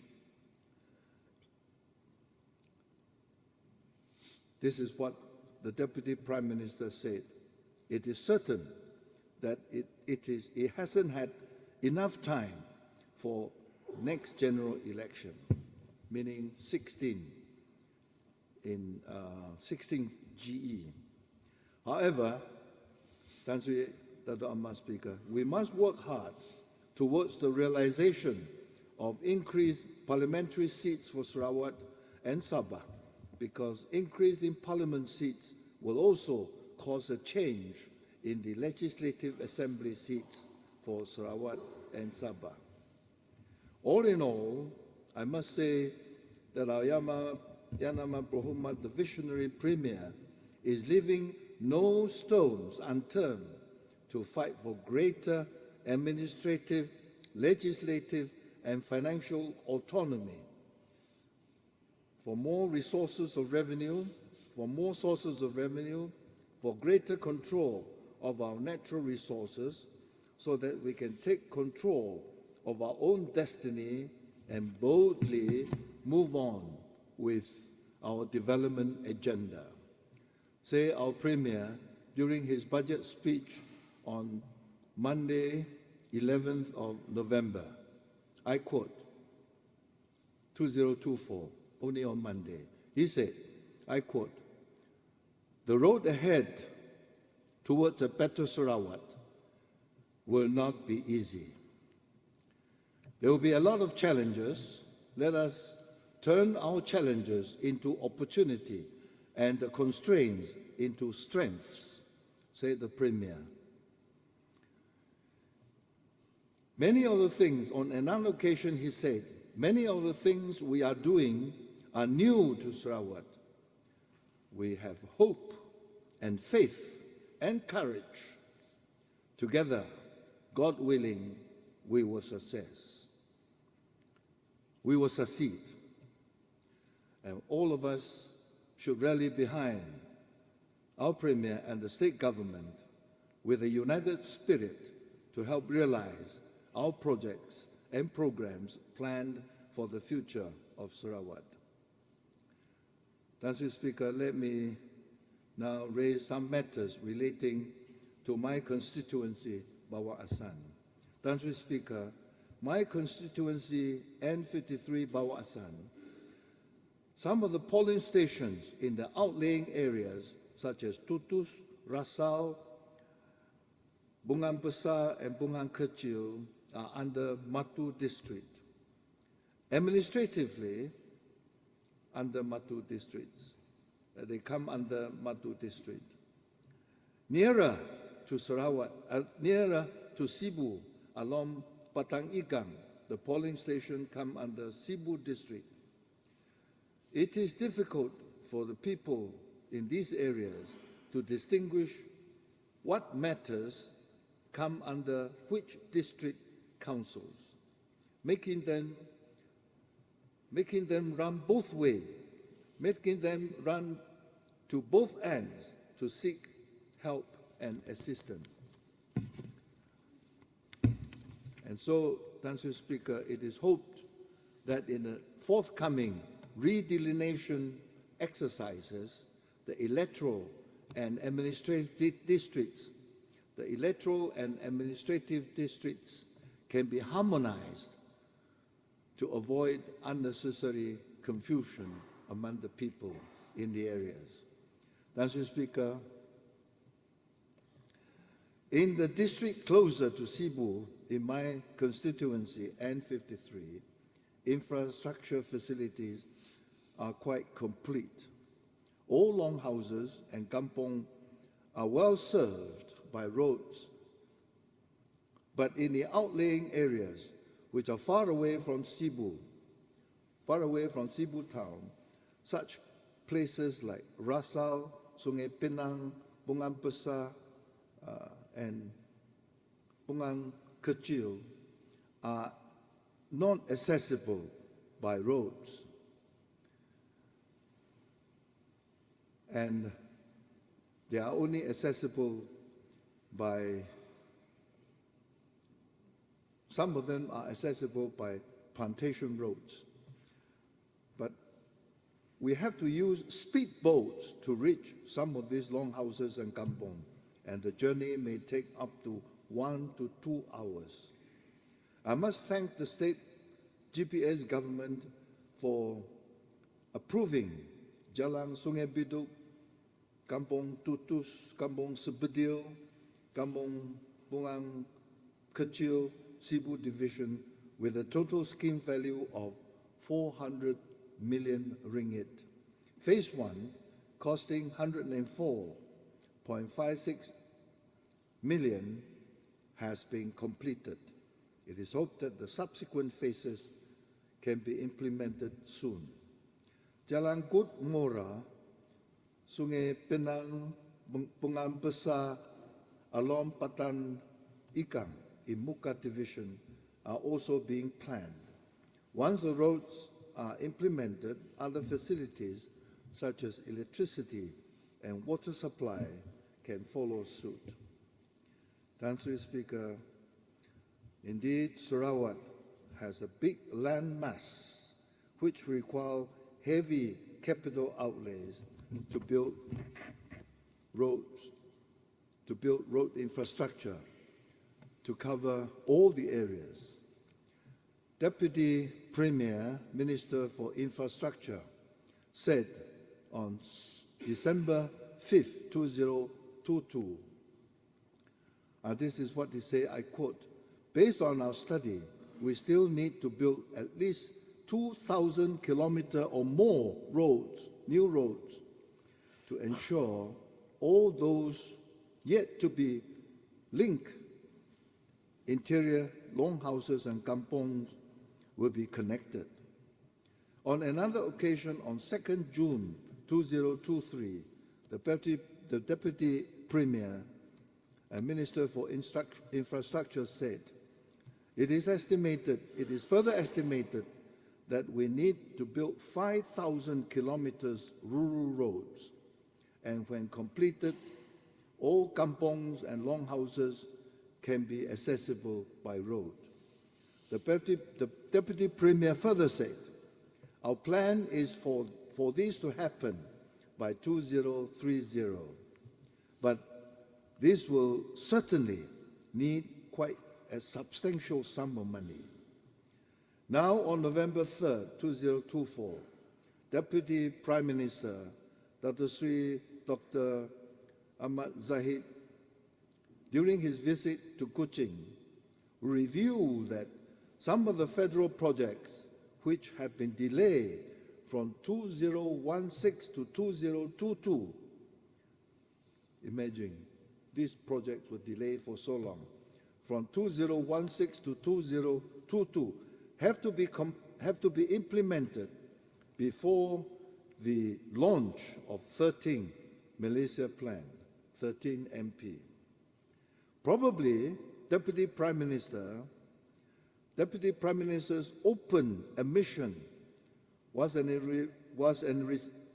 response to the request made by our Premier on 20th October 2024 during the 13th Malaysia Plan engagement session, when our Premier requested federal government to allocate 100 billion ringgit to implement various development projects planned for Sarawak under 13 Malaysia Plan, 13 MP.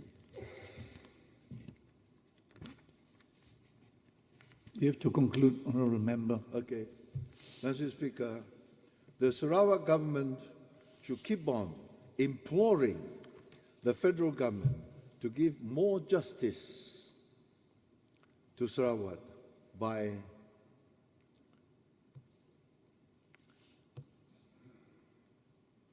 the Sarawak government should keep on imploring the federal government to give more justice to Sarawak by agreeing to our fair and equitable proposals, considering the fact that we are the main contributor to the federal coffer and economy.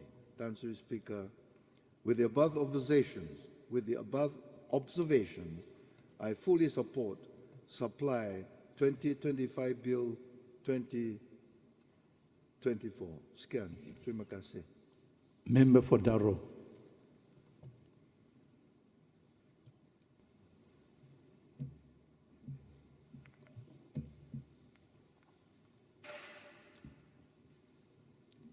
Assalamualaikum warahmatullahi wabarakatuh. Salam sejahtera, salam Sarawakku sayang dan salam segulai sejalai. Terima kasih Tan Sri Datuk Ahmad Speaker kerana telah memberi peluang kepada saya untuk mengambil bahagian dalam perbahasan rang Undang-Undang Pembekalan 2025 Bil 2024 yang telah dibentangkan oleh Yang Berhormat Premier Sarawak, Menteri Kewangan dan Ekonomi Baru, Menteri Sumber Asli dan Pembangunan Bandar, Menteri Tenaga dan Kelestarian Alam Sekitar dan Ahli Dewan Undangan Negeri N26 Gedong pada 11 November yang lepas. Tuan Sri Datuk Ahmad Speaker, alhamdulillah terlebih dulu sama-samalah kita menzahirkan rasa kesyukuran kepada Allah SWT. Di atas izin dan inayahnya jua negeri kita telah dianugerahkan kemakmuran dan kesejahteraan yang berpanjangan. Di bawah kepimpinan Yang Berhormat Premier Sarawak, Datuk Petinggi Tan Sri Dr. Abang Haji Abdul Rahman Zuhari Bentun Abang Haji Openg, di atas komitmen, kebijaksanaan dan kepimpinan yang cemerlang beliau serta barisan Kabinet Sarawak, kita yang berpandangan jauh telah meningkatkan pendapatan kepada negeri. Tan Sri Datuk Speaker, pembentangan bajet 2025 yang bertemakan bersama membangun masa depan yang makmur bukan saja mencipta sejarah bajet yang terbesar setakat ini, tetapi turut mencipta banyak sejarah baru yang menguntungkan rakyat Sarawak. Alangkah bertuahnya kita sebagai rakyat Sarawak mempunyai pemimpin yang berjiwa besar, mempunyai visi yang berpandangan jauh, mengutamakan rakyat serta seorang bujang berani dalam memperjuangkan hak-hak Sarawak khususnya dalam MA63. Bajet yang bersifat eksklusiviti, people-centric yang merangkumi semua lapisan kehidupan rakyat serta rural bias amat sesuai dan memenuhi aspirasi rakyat Sarawak yang kita sayangi ini. Bajet yang berpaksikan 8 strategic trust mempunyai hala tuju yang jelas, oleh itu adalah majlis harapan kita. Semoga pelaksanaan semua projek, program dan inisiatif dilaksanakan sebaik-baik yang mungkin oleh kementerian, jabatan dan agensi yang diamanahkan agar hasrat murni bajet ini mencapai matlamatnya. Saya mewakili rakyat dari DUN Daro ingin merakamkan ucapan berbanyak terima kasih khususnya kepada Yang Berhormat Premier dan barisan kepimpinan beliau amnya di atas jasa bakti dan kerja keras yang tidak kenal erti penat dan lelah demi kemajuan dan kemakmuran Sarawak yang kita sayangi. Tan Sri Datuk Ahmad Speaker, sekarang izinkan saya menyentuh beberapa isu yang melibatkan kuasaan saya di N43 Daro yang memerlukan perhatian Dewan yang mulia ini. Diharap kementerian, jabatan dan agensi yang berkenaan dapat mengambil perhatian dan tindakan yang sewajarnya. Yang pertama, kemudahan kesihatan. Tan Sri Datuk Ahmad Speaker, saya ingin menzahirkan rasa syukur dan ucapan terima kasih kepada Kerajaan Persekutuan melalui Kementerian Kesihatan Malaysia yang telah meluluskan Notice of Change ataupun NOC tambahan bagi melaksanakan pertamanya klinik kesihatan Daro jenis 4 yang bernilai 50 juta yang akan dilaksanakan oleh Jabatan Kerjaya Sarawak. Yang kedua adalah kerja-kerja menyiapkan klinik pergian daerah Daro yang telah terbengkalai sebelum ini yang dilaksanakan oleh Jabatan Kesihatan Malaysia yang bernilai 12.08 juta. Memandangkan kedua-dua projek ini amat diperlukan, namun ianya telah tertangguh untuk sekian lama disebabkan oleh keperluan pertambahan peruntukan. Maka saya mewakili masyarakat Daro merayu agar agensi-agensi pelaksana yang berkenaan dapat menyegerakan pelaksanaannya. Tan Sri Datuk Speaker, yang kedua ni jalan perhubungan desa.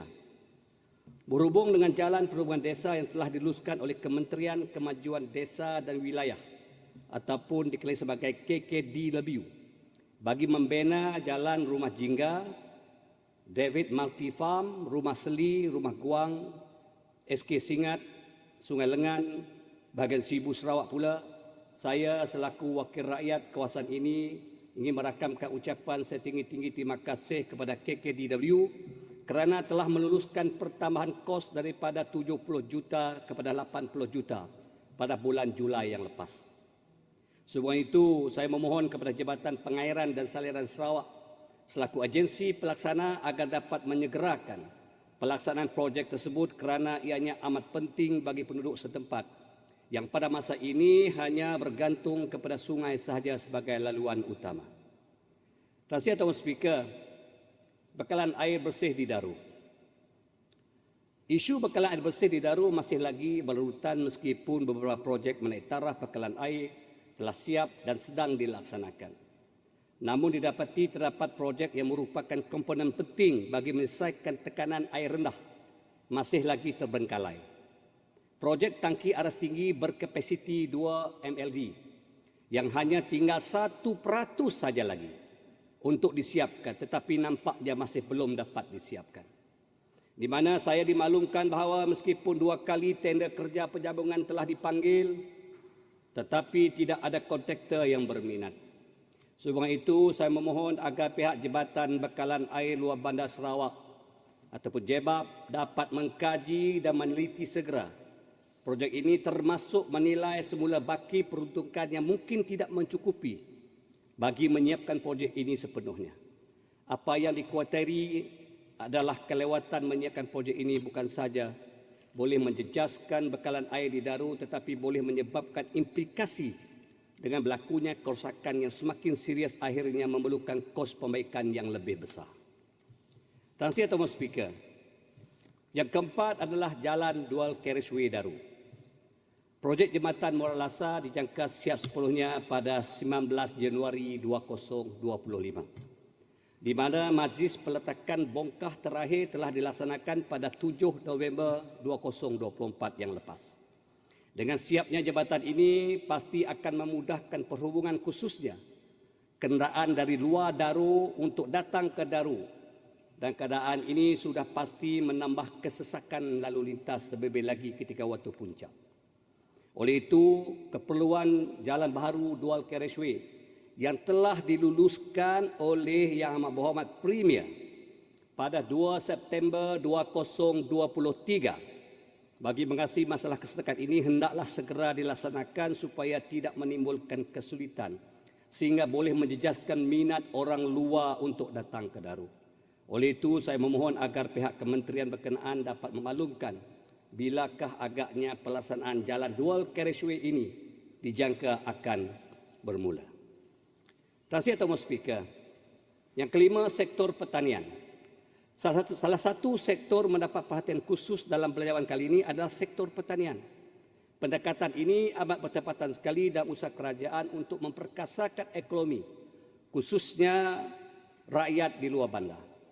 Sektor pertanian boleh diumpamakan sebagai suatu yang sinonim dengan rakyat di luar bandar, di mana di kawasan saya mempunyai cadangan untuk projek pembangunan Daro Paddy Scheme secara komersial yang perlu diusahakan secepat mungkin, dan saya telah difahamkan bahawa pihak Fekra Berhad telah pun mengadakan lawatan ke tapak skim tersebut pada 25 September 2024 yang lepas bersama dengan Jabatan Pertanian Sarawak. Sebab itu saya ingin mencadangkan agar penglibatan beberapa pihak syarikat yang lain juga perlu dipertimbangkan selain Fekra Berhad dalam joint venture umpamanya bagi membangunkan Daro Paddy Scheme supaya dapat meningkatkan lagi keupayaan dan daya saing selaras dengan matlamat kerajaan untuk mentransformasikan dan memperkasakan sektor pertanian.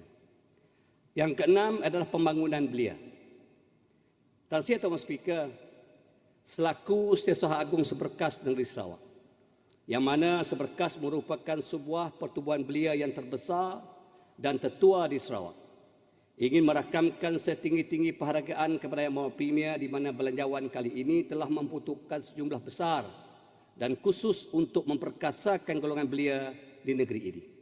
Ini sudah pasti merupakan satu perkabaran baik yang perlu dimanfaatkan oleh para belia Selain daripada program dan aktiviti yang telah diluluskan dalam pemerkasaan belia, sebagai tambahan saya ingin mencadangkan pendedahan belia di peringkat antarabangsa turut dilaksanakan dengan memberi peluang serta memperuntukkan dana khusus untuk pertubuhan belia seperti seberkas sama ada melalui Kementerian Belia, Sukan dan Pembangunan Usaha Sarawak untuk menghantar peserta ke acara atau program di peringkat antarabangsa. Dengan cara ini, ianya bukan saja memberi pendedahan dan pengalaman tetapi juga boleh membangunkan bakat serta keyakinan diri yang tinggi di dalam kalangan belia di negeri ini untuk bersaing dengan belia-belia di seantero dunia. Yang ketujuh, SK Batang Lasak Daru. Transi atau speaker, petapakan bagi sekolah kebangsaan Batang Lasak Daru yang baru seluas 8 ekar telah pun diluluskan. Dan saya telah dimaklumkan bahawa bayaran pempasan pengambilan alih tanah sedang dalam pelaksanaan. Sekali lagi saya memohon untuk pencerahan bilakah agaknya projek pembinaan SK Batang Lasak Daru yang baru akan dilaksanakan oleh pihak kerajaan, khususnya Kementerian Pendidikan Malaysia memandangkan masalah hakisan tanah di sekolah tersebut sekarang semakin hari semakin membimbangkan dan dikuatiri boleh mengancam keselamatan pelajar. Yang keempat, pembinaan kuartus dan komplek pentadbiran daerah Daru. Transi Dato' Amat Speaker, seperti mana yang telah dimaklumkan dalam pembentangan belanjawat oleh Yang Berhormat Premier pada 11 November yang lepas, bahawa Kerajaan Sarawak begitu komited untuk menangani masalah kekurangan kuartus kerajaan untuk penjawat awam, seterusnya memaklumkan akan membina kemudahan perumahan dan fasiliti yang lain untuk kaki tangan kerajaan di mana keseluruhan nilai skim adalah sebanyak 3.55 bilion telah diluluskan dan pembinaan dijadual bermula pada tahun 2025 dengan peruntukan awal sebanyak 200 juta. Keputusan ini amatlah dialu-alukan khususnya untuk kaki tangan kerajaan di Dah Daru, di mana pada ketika ini bukan saja mendiami kuartus kerajaan yang dalam keadaan daif, tetapi baru-baru ini hampir kesemua mereka telah diarah untuk mengosongkan kuartus yang didiami sekarang kerana telah mendapat kelulusan untuk dilupuskan bagi membolehkan pembinaan kuartus yang baru nanti. Keputusan ini amat memberi kesan kepada kaki tangan yang berkhidmat di Daru kerana mereka amat sukar untuk mencari rumah sewa di daerah tersebut. Oleh itu saya mohon jasa baik dan keprihatinan Kerajaan Sarawak supaya daerah Daru diberi keutamaan untuk pembangunan perumahan kerajaan yang baru pada tahun 2025 nanti. Begitu juga dengan keperluan komplek pentadbiran daerah Daru yang baru seperti mana yang pernah saya utarakan dalam Dewan yang mulia ini. Daerah Daru memerlukan bangunan pentadbiran baru yang bersepadu bagi menempatkan jabatan kerajaan sama ada kerajaan negeri, persekutuan dan badan berkanun. Ianya bukan saja untuk memberi kesesaan kepada kaki tangan kerajaan tetapi juga kepada rakyat yang datang untuk mendapat perkhidmatan dengan jabatan dan institusi kerajaan yang berkenaan. Yang kesembilan, membina terminal pengangkutan awam ataupun terminal bas bersepadu. Transi atau speaker, dahulunya sistem pengangkutan awam utama di Daru adalah melalui sungai. Namun sekarang nampaknya sistem pengangkutan sungai semakin berkurangan dan telah diganti oleh pengangkutan darat. Pengangkutan darat iaitu jalan raya semakin menjadi pilihan, lebih-lebih lagi dengan siapnya semua projek jambatan jalan pesisir nanti. Ekoran daripada perkembangan terkini ini, maka berlaku peningkatan permintaan ke atas pengangkutan awam seperti bas, van dan kereta sewa. Bagi menampung keperluan ini, maka saya ingin mencadangkan kepada kerajaan supaya dapat membina sebuah terminal pengangkutan awam ataupun terminal bas bersepadu berserta dengan kemudahan tempat letak kereta bertingkat di Daru. Terminal pengangkutan awam ini penting supaya pengurusan sistem pengangkutan awam akan lebih teratur, selesa dan selamat khususnya kepada para penumpang dan pengusaha kenderaan awam. Yang ke-10, perkhidmatan feri Batang Paluh. Transi atau speaker, seperti yang telah kita sedia maklum, Jambatan Muara Lasak dan Jambatan Batang Rajang akan dibuka pada orang awam pada awal tahun hadapan. Walaupun projek pembinaan jambatan Batang Paluh didapati dijangka hanya akan dapat disiapkan paling awal pun pada penghujung tahun 2025. Ini bermakna perkhidmatan feri Batang Paluh masih diperlukan. Dengan siapnya kedua jambatan tersebut sudah pasti akan melancarkan perjalanan kenderaan dari kedua-dua arah, tetapi apa yang merisaukan adalah berlakunya kesesakan di pangkalan feri Batang Paluh yang menjadi bottleneck. Perkara ini telah menimbulkan kebimbangan di kalangan rakyat yang sering memerlukan perkhidmatan tersebut. Oleh itu saya ingin mencadang dan memohon agar kerajaan dapat mempertimbangkan untuk menambah perkhidmatan feri atau meningkatkan kapasiti perkhidmatan feri di Batang Paluh supaya masalah ini dapat diatasi. Yang ke-11, pertubuhan peladang kawasan ataupun dikenali sebagai PPK. Tan Sri Tuan Speaker, selain daripada usaha kita untuk membangunkan sektor pertanian, salah satu pertubuhan yang boleh membantu untuk menjaga kebajikan para petani adalah melalui pertubuhan peladang kawasan. Walau bagaimanapun apa yang saya perhatikan, nampaknya pertubuhan peladang yang sedia ada memerlukan satu suntikan anjakan paradigma yang baru supaya ianya lebih efisien dan efektif, khususnya dalam menjana ekonomi pertubuhan yang menguntungkan, seterusnya meningkatkan pendapatan ahli-ahlinya yang terdiri daripada para petani. Oleh itu, tindakan drastik seperti melaksanakan transformasi struktur, penambahbaikan strategik dan pemerkasaan semula operasi yang sedia ada perlu dilaksanakan agar selaras dengan perubahan dan keperluan semasa.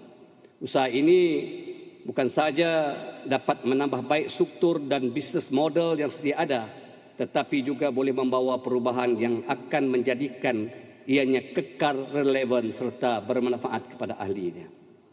Tan Sri Tuan Speaker, sebelum mengakhiri ucapan saya, dengan ini saya mengambil kesempatan untuk mengucap selamat menyambut Hari Christmas, Merry Christmas kepada rakan-rakan dan tawalan yang meraihkannya, dan selamat tahun baru kepada semua.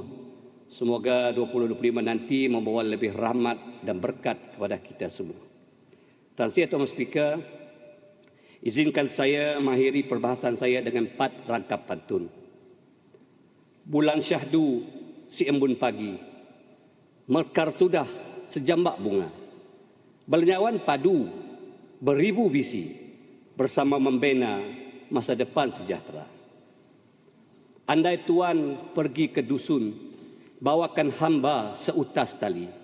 Saban tahun Sarawak pesat membangun berkat pimpinan Cakna Bistari. Jalur pelangi menghias maya, warna-warni seluruh jagat. Terima kasih Yang Amat Berhormat Premier membentang bajet mensejahterakan rakyat. Bergelar sipu berjubah lawyer, tetap segak dengan minsainya. Tahniah Tan Sri Datuk Amat Speaker mengendalikan sidang dengan jayanya. Dengan ini Tan Sri Tuan Speaker sukacitanya Daro menyokong sepenuhnya rang Undang-Undang Pembekalan 2025 Bil 2024. Sekian, wabillahi taufiq hidayah. Assalamualaikum warahmatullahi wabarakatuh dan terima kasih. Member for Bukit Asek.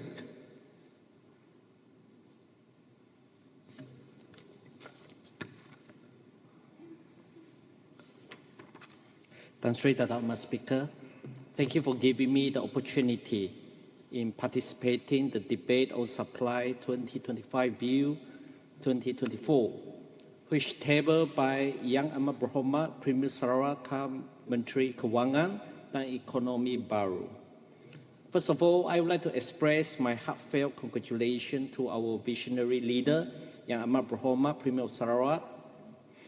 Under his leadership, the Sarawak government anticipates collecting revenue of almost 14 billion in 2024, which is expected to surpass the 2023 revenue collection of 13.3 billion ringgit. And this will be yet another record-breaking achievement, setting the highest revenue collection in Sarawak's history. Simultaneously, Sarawak is striving for greater achievements with 2025 state budget proposal with the theme, Together Building a Prosperous Future. This budget reflect our unwavering dedication to building an inclusive, prosperous Sarawak where every rakyat, regardless of background, has access to opportunities that allow them to thrive. And under the exemplary leadership of our Yang Amat Berhormat Premier, we are setting Sarawak on a path of resilience and growth, positioning our state to meet and overcome challenges while safeguarding the well-being of our rakyat. With a projected revenue of ringgit 14.2 billion and a historical high development expenditure allocation of ringgit 10.9 billion and surplus of ringgit 486 million, this budget signifies an ambitious yet responsible approach to advance infrastructure and foster economic development, as well as demonstrate our government prudent financial management and its evidence that Sarawak is on the robust footing to pursue the welfare of our people.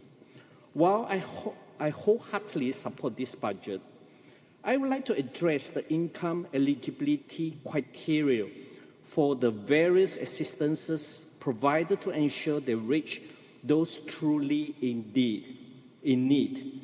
The budget's target assistance programs like the book vouchers, free laptops, and pocket money for students are commendable and will relieve many families, particularly the low and the middle income groups, of financial burden associated with education. Likewise, the Sumbangan Keperluan Asas Sarawak initiative is a meaningful program to ensure basic needs are met amid rising the living costs. However, Tan Sri Dato' Ahmad Speaker, I wish to highlight and appeal to relook into the current criteria that set the household per capita income threshold at ringgit 1,500 per month. This criterion, while helpful for many, could overlook the segment of B40 community due to varying family size and the unique economy challenges. Allow me to illustrate with two scenarios. In the first case, consider a family where both parents working, collectively earning 4,850 ringgit per month with one child. Although they fall within the B40 category, based on the Department of Statistics Malaysia 2020 classification, their capita income is ringgit 1,616 ringgit and 67 cents, exceeding the 1,500 threshold. Consequently, they miss out on the essential support despite genuine being in the B40 category.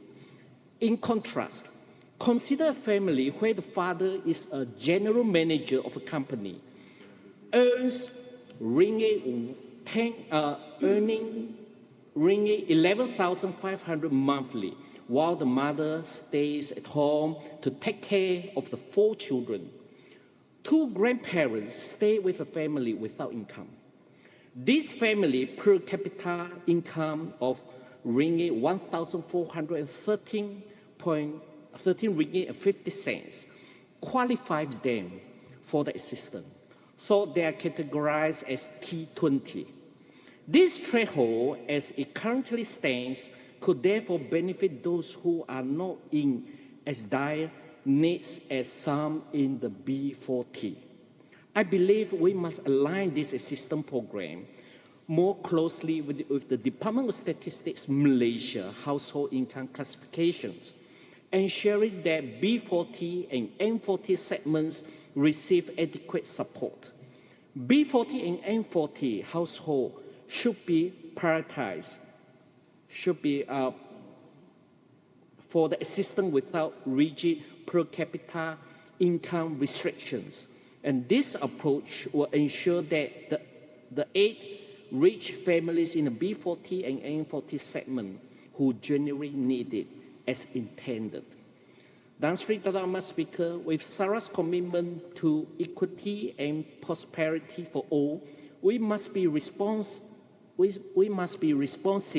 to this gap in the system. By revisiting these eligibility criteria and adapting them to the current economic realities, we can uphold the spirit of this budget to build an inclusive, prosperous Sarawak where no one is left behind. Sri Dato' Mas Speaker, there are a few issues that I would like to bring attention to the August House in my constituency, N51 Bukit Asset. Number one, Bukit Asset Redevelopment Plan. There is the initiative on the transformative redevelopment of Bukit Asset, as announced by our visionary Premier, represents a forward-thinking step to uplift Cebu, particularly Bukit Asset, as a model of modern, urban, renewable, and socio-economic development. Our Premier Sarawak had announced that the master plan set to be finalized and to be reviewed in the first quarter of 2025, and a 15 years implementation roadmap beginning in 2026. This redevelopment holds immense promise not only for Bukit Asset but for the entire Cebu region. According to LCDA, they are currently working with the international consultant Rainbow on the options of Bukit Asset redevelopment master plan. We are seeing steady and strategy progress, and I want to thank LCDA for their unwavering dedication to ensuring that this redevelopment is built on a foundation of scientific and social insight. As we move forward finalizing the redevelopment master plan, it is vital to engage with the people of Cebu, whose lives will be transformed by this initiative. Therefore, I urge LCDA to organize an exhibition to represent the finalized blueprint for the Bukit Asset redevelopment, hosting exhibition at accessible venue with on-site agency officers will give residents a clear understanding of the project, its phases, and also long-term benefits. This section should enable an open dialogue, allowing the people of Cebu to voice concern, ask questions, and see for themselves the thought and the care behind each element of the redevelopment. And this redevelopment is more than just a physical upgrade. It is a catalyst for the economy revitalizations. With comprehensive flood mitigation measures, improved infrastructure, and a renewed cityscape, Cebu is set to become a regional hub for the investment and the business. The planned phases will boost the local economy, notably boosting the construction and related industry, creating job opportunity for the people of Cebu. As we look forward to the release of the full blueprint, we anticipate that the comprehensive approach to development will include initiatives to attract both local and international investors, making Bukit Asset a nucleus of economic activity. Sri Dato' Mas Speaker, the Bukit Asset redevelopment is a beacon of hope for Cebu's future. I urge all stakeholders, particularly LCDA, to remain committed to this vision and engage meaningfully with our community as we move forward. Let us work together to ensure that this redevelopment meets the high expectation of our people, addressing the need for security, opportunity, and prosperity. Number two, foreign workers permit issue for shipbuilding industry in Cebu. Sri Dato' Mas Speaker, I rise to address a pressing issue impacting one of Sarawak's critical economic sector, and that is the shipbuilding industry. This industry, particularly in Cebu, has long been a significant pillar of our state's economy, providing substantial foreign exchange revenue, fostering skill employment, and supporting numerous local businesses through its supply chain. Despite its contribution, our shipbuilding sector is currently hampered by a severe labor shortage, threatening its stability, growth, and overall competitiveness on the global stage. One of the primary issues causing this labor shortage is the difficulty faced by the shipyard in recruiting local workers, as well as obtaining an adequate number of foreign workers permits.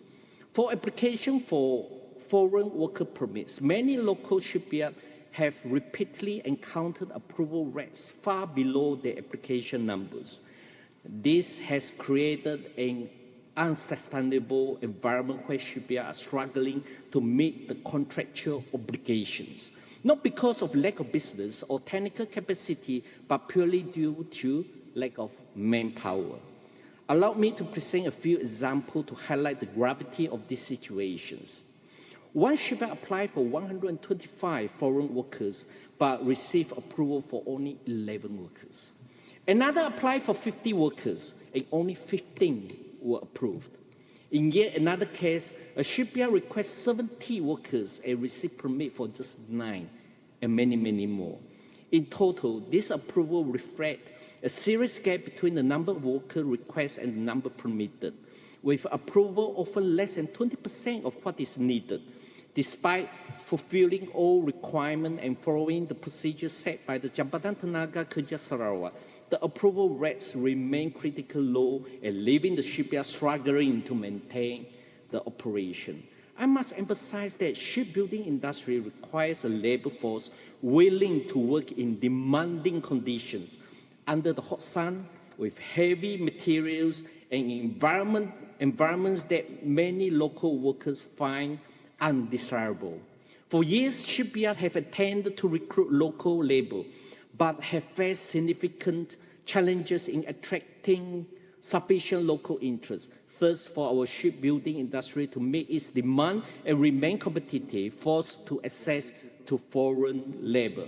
I therefore urge the Sarawak government to address this matter as a priority with the following key actions. Number one, streamline the permit process. It is crucial to simplify and expedite the application process of foreign worker permit, ensuring that approval aligns closely with the industry needs.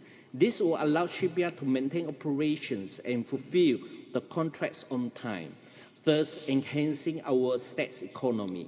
Number two, increase approval rates to meet the industrial demand. Where the shipyard can demonstrate that all procedural requirements have been met, the government agency should consider increasing the number of approved permits to a level that closely matches the application. A well-functioning shipyard sector has the potential to boost the Sarawak GDP significantly, and it's our interest to support this industry. Number three, invest in local labor training programs. While foreign labor remains essential, we must also focus on building a skilled local workforce. Relevant government agencies should establish specialized training programs in collaboration with local educational institutions and shipyards to encourage more Sarawakians to consider careers in shipbuilding. By providing hands-on skill development, proper incentive and support, we can gradually reduce the reliance on the foreign workers over time while creating sustainable, high-quality jobs for the local residents.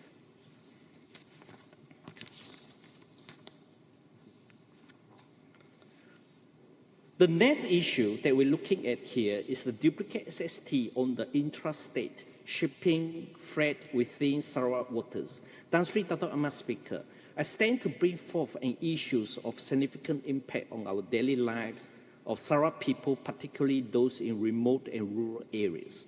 Recently, in a dialogue with Sarawak and Sabah Ship Owner Association, a pressing concern has come to light: the ongoing challenges posed by the sales and services tax on shipping freights for the movement of cargo within Sarawak waters. At the first glance, SST on the freight may appear to be minor administrative matter. However, when we examine the impact of Sarawak consumers, particularly those residing in remote areas, it becomes clear that the implications are far-reaching and indeed burdensome. Number one, duplicate taxation at the cost of remote community. Tan Sri Dato' Ahmad Speaker, under the current SST structures, the tax exemption for multi-stage transportation only applies to cases where the shipment remains intact from the loading point to the final destinations.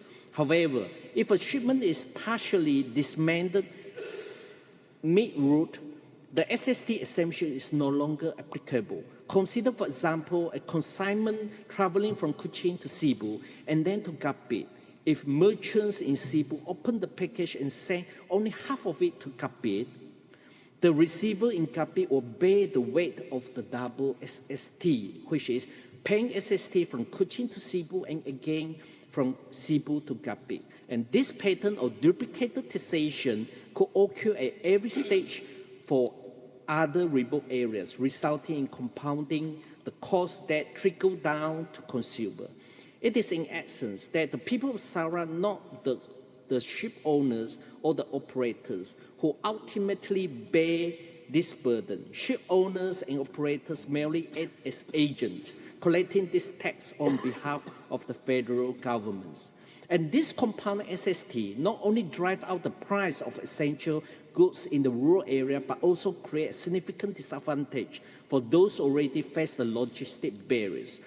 Rakyat in Kapit, Som, Belaka, and other many inland and coastal areas must pay a higher cost of living solely because their location require multiple stages of transportation. Such structures run counter to the principle of economic fairness, especially when our goal as a state is to improve the quality of life for all Sarawakians, regardless of the location. Sarawak rural and remote areas should be disproportionately impeded by tax policies that do not account for our unique geographical challenges.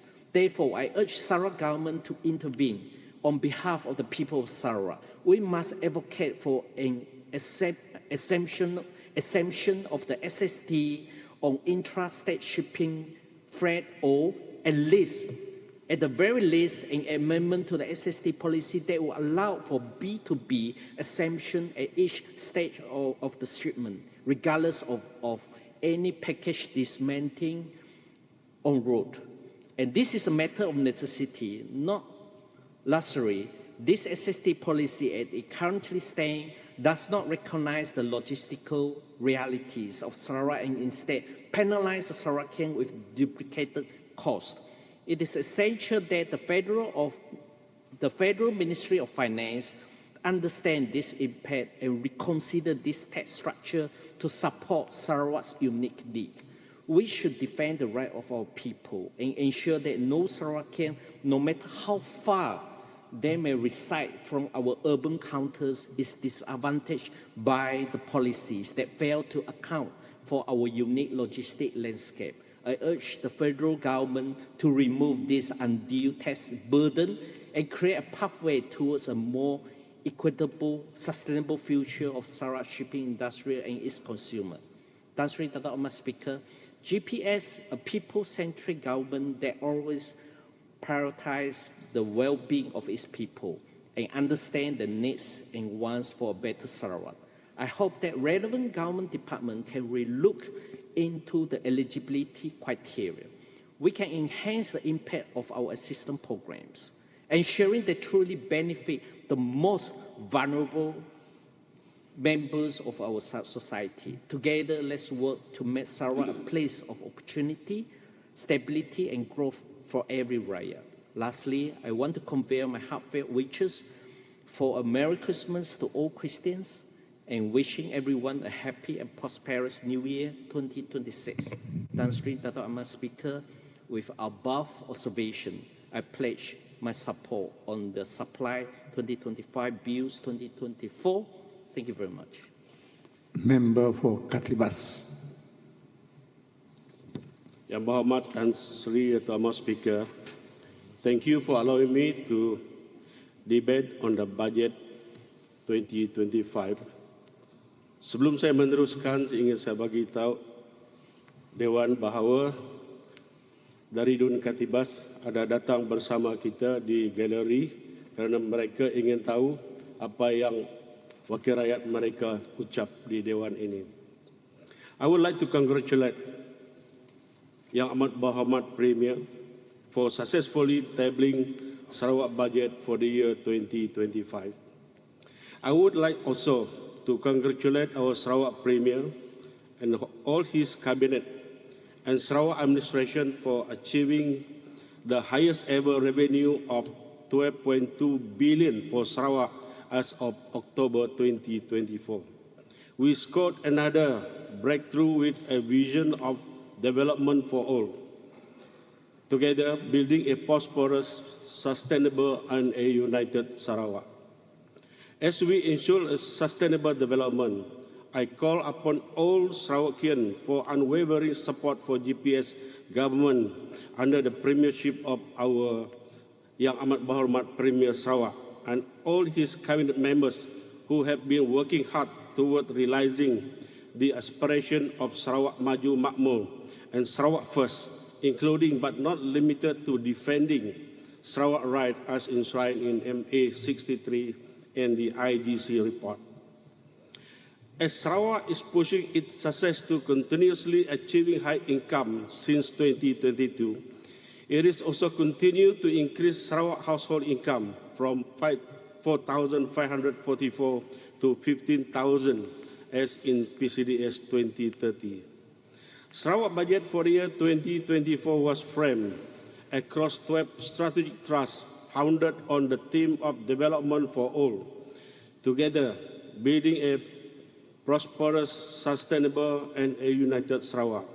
It was to ensure that the development touches every corner of Sarawak, including Ketibas, and bridge the gap between urban and rural areas to propel Sarawak to a greater height. Similarly, Sarawak Budget 2024 invoked the strategic thrust on stimulating the regional and rural developments.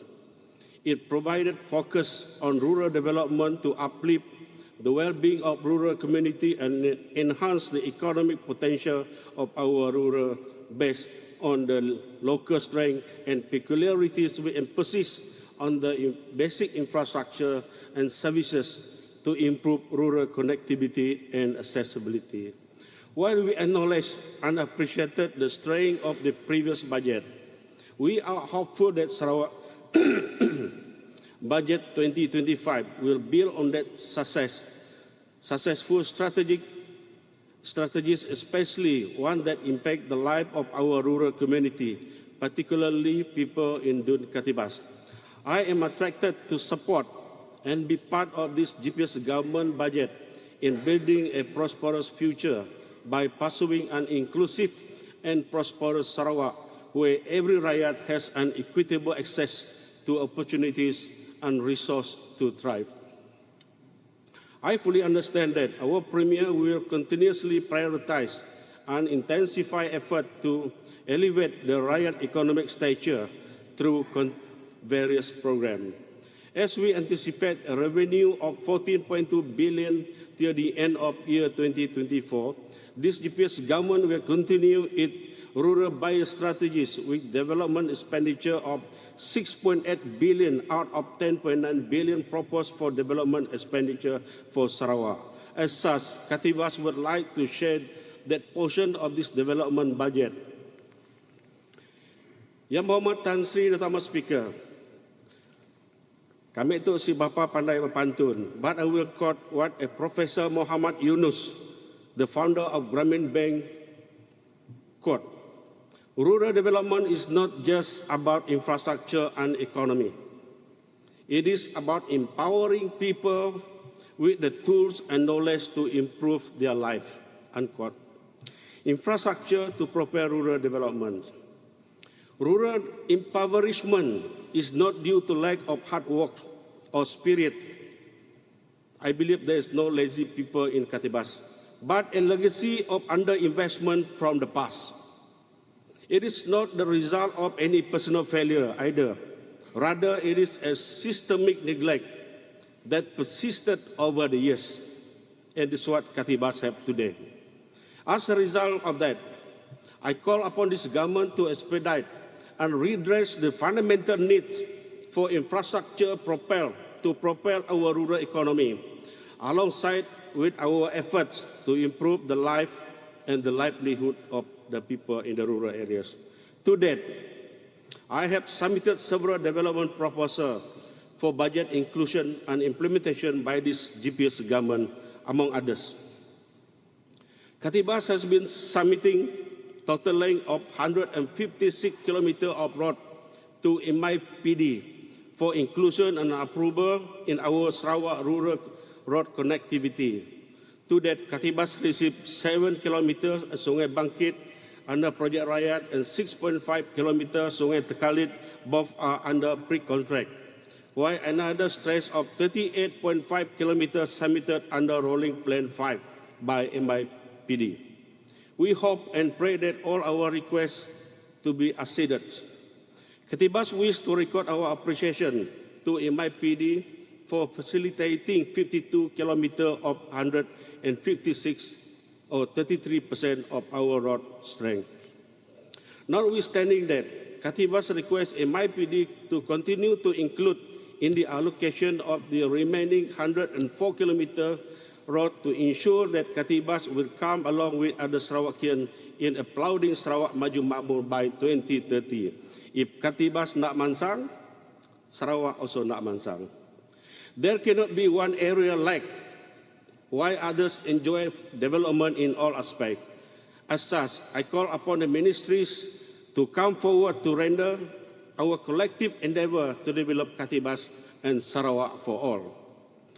In addition, Ketibas would like to convey our appreciation for the contribution from the federal government through Yang Berhormat Dato' Sri Alexander Nantalinggi, Minister for Works and Member for Parliament, Kapit, for 16.5 km from Kabah to Rumah Bukit in Song worth 145 million, which is now in progress under the jurisdiction of Department of Irrigation and Drainage. And another stretch Rumah Bukit to Belawai, another 42 km, worth about 598 million under Kementerian Kerja Raya Malaysia. This stretch is fundamental and catalyst for land development along the north bank of Rejang River in Kapit Division. This is one of the results of Madani collaboration. I hope for Sarawak government, the GPS government, to continue working together with the federal government for mutual benefit for both parties. It is this result of Madani collaboration we will benefit. Nonetheless, we will continue and fight to demand our right enshrined in MA 63 and the IGC report. Ketibas hereby would also like to request the Ministry and the Development Agency to expedite the recovery of Banjul Makut and Makut Engkuah Road under Rekoda. This stretch of road has long been outstanding with the underlying problem known to Rekoda. Rakyat Ketibas are waiting for this road. Remember that a day we delay this road construction, a day we extend the people's sufferings. In addition, I just want to inform this August House that the budget proposal to address poverty in rural areas has been submitted to the Ministry of MYTV for approval, and please let me know if there's any additional information that you need. I also would like to request the outcome of the study on poverty alleviation in Sarawak so that we can immediately implement the recommendation. Yang Berhormat Tan Sri Dato' Amar Speaker on land ownership. Seperti yang tercatat di beberapa kitab bahawa manusia dijadikan dari tanah dan pulangnya juga ke tanah. Oleh itu, hal tanah adalah perkara yang sangat sensitif bagi kalangan pemilik tanah yang belum ada hak milik. Land ownership is more than just holding a piece of land title, but to the Ketibas people, it is the foundation of stability, security, and opportunity for growth and development for the individual and the family. I wish to extend our appreciation to the Premier of Sarawak, the Second Minister for Natural Resource and Urban Development, and the Department of Land and Survey for the approval for parameters survey under Section 6 for Ketibas, which has commenced since January 2024, and the survey work still in progress as of today. Ketibas also hereby request for the continuous support in allocation to carry out Section 6 survey and thereafter survey for Section 18. Yang Berhormat Tan Sri Dato' Amar Speaker, as the government continue to balance the rural-urban development, the focus for Ketibas is none other than to uplift the well-being of the rural community and enhance the economic potential of the land that we host. In that, Ketibas would like to suggest the setting up of Sentex satellite campus in Katibas for certificate in agriculture, inland fishery, and forestry management. This will empower our rural people, especially the youth, with skill and knowledge. It also can be a center for R&D for the subject matter. For the information of this August House, Katibas has 262,000 acres of NCR lands still covered by forests and about 80 kilometer stretch of Katibas River populated by expensive indigenous fish. This effort also in support of our PCDS 2030 Sustainable Development Goal. Katibas River as indigenous fish pond. The setting up of Centec is in line with Emperor Bell approval for Katibas. As such, I would like GPS government to gazette Katibas River as indigenous fish pond for Sarawak, if not Borneo. In doing so, I request this government through its enforcement agencies to take more committed role to preserve the tranquility, pristine quality of our water, maintain the natural beauty and peacefulness of our river ecosystem. We must work together to make bold steps to stop polluters of any kind or any activities leading to murking river in Katibas. Overall, this initiative will preserve our forest carbon. Peladang Kawasan as collective center for paper. Yang Berhormat Tan Sri Dato' Amar Speaker, as for Peladang Kawasan Katibas, I request the ministry concerned to assist them to play active role to provide market linkages to local farmers, members, and to other broader marketplace. For the year 2024, I allocated 380,000 to upgrade the stall to collect product from their members, particularly their 369 paper planters who always roam around to look for buyer to buy their paper product. They always end up in exploitation in price. Integrated transport terminal, both land and riverine, to facilitate tourism for Katibas. The need for the integrated transport terminal require immediate attention from the ministry. Both contribute significantly to local economy by fostering trade, transportation, creating job opportunities, and stimulating surrounding communities.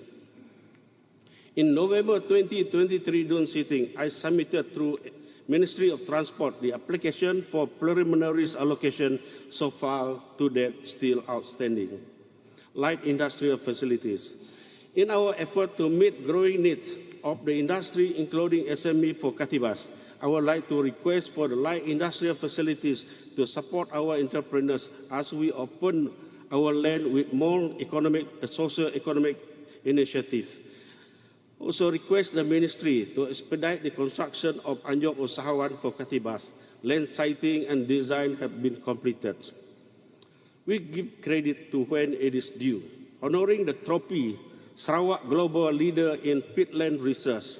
Tuan Speaker, on October 22, 2024, Sarawak Tropical Peat Research Institute, or TROPI, was honored with the esteemed Tan Sri Emeritus Professor Agustin Ong International Award for Lifetime Achievement in Industry category, presented by Malaysia Oil Scientists and Technologies Association, MOSTA, in Kuala Lumpur. This prestigious recognition highlights our very own homegrown research institute, TROPI, invaluable contribution to sustainable oil palm cultivation, climate change, and environmental stewardship for the benefit of this August House. It is worth noting that TROPI is the only credible and renowned research institute focused on tropical peatland ecosystem in the world.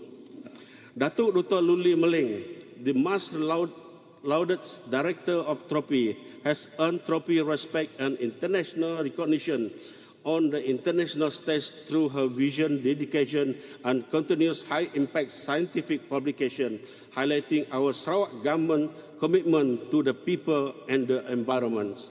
In this regard, Sarawak be proud of Datuk Dr. Luli's achievement, and she should be recognized for her dedication and accomplishment. In that regard, Tuan Speaker, I understand and would like to thank Yang Amat Berhormat Premier of Sarawak for the unwavering support given to trophy research endeavours.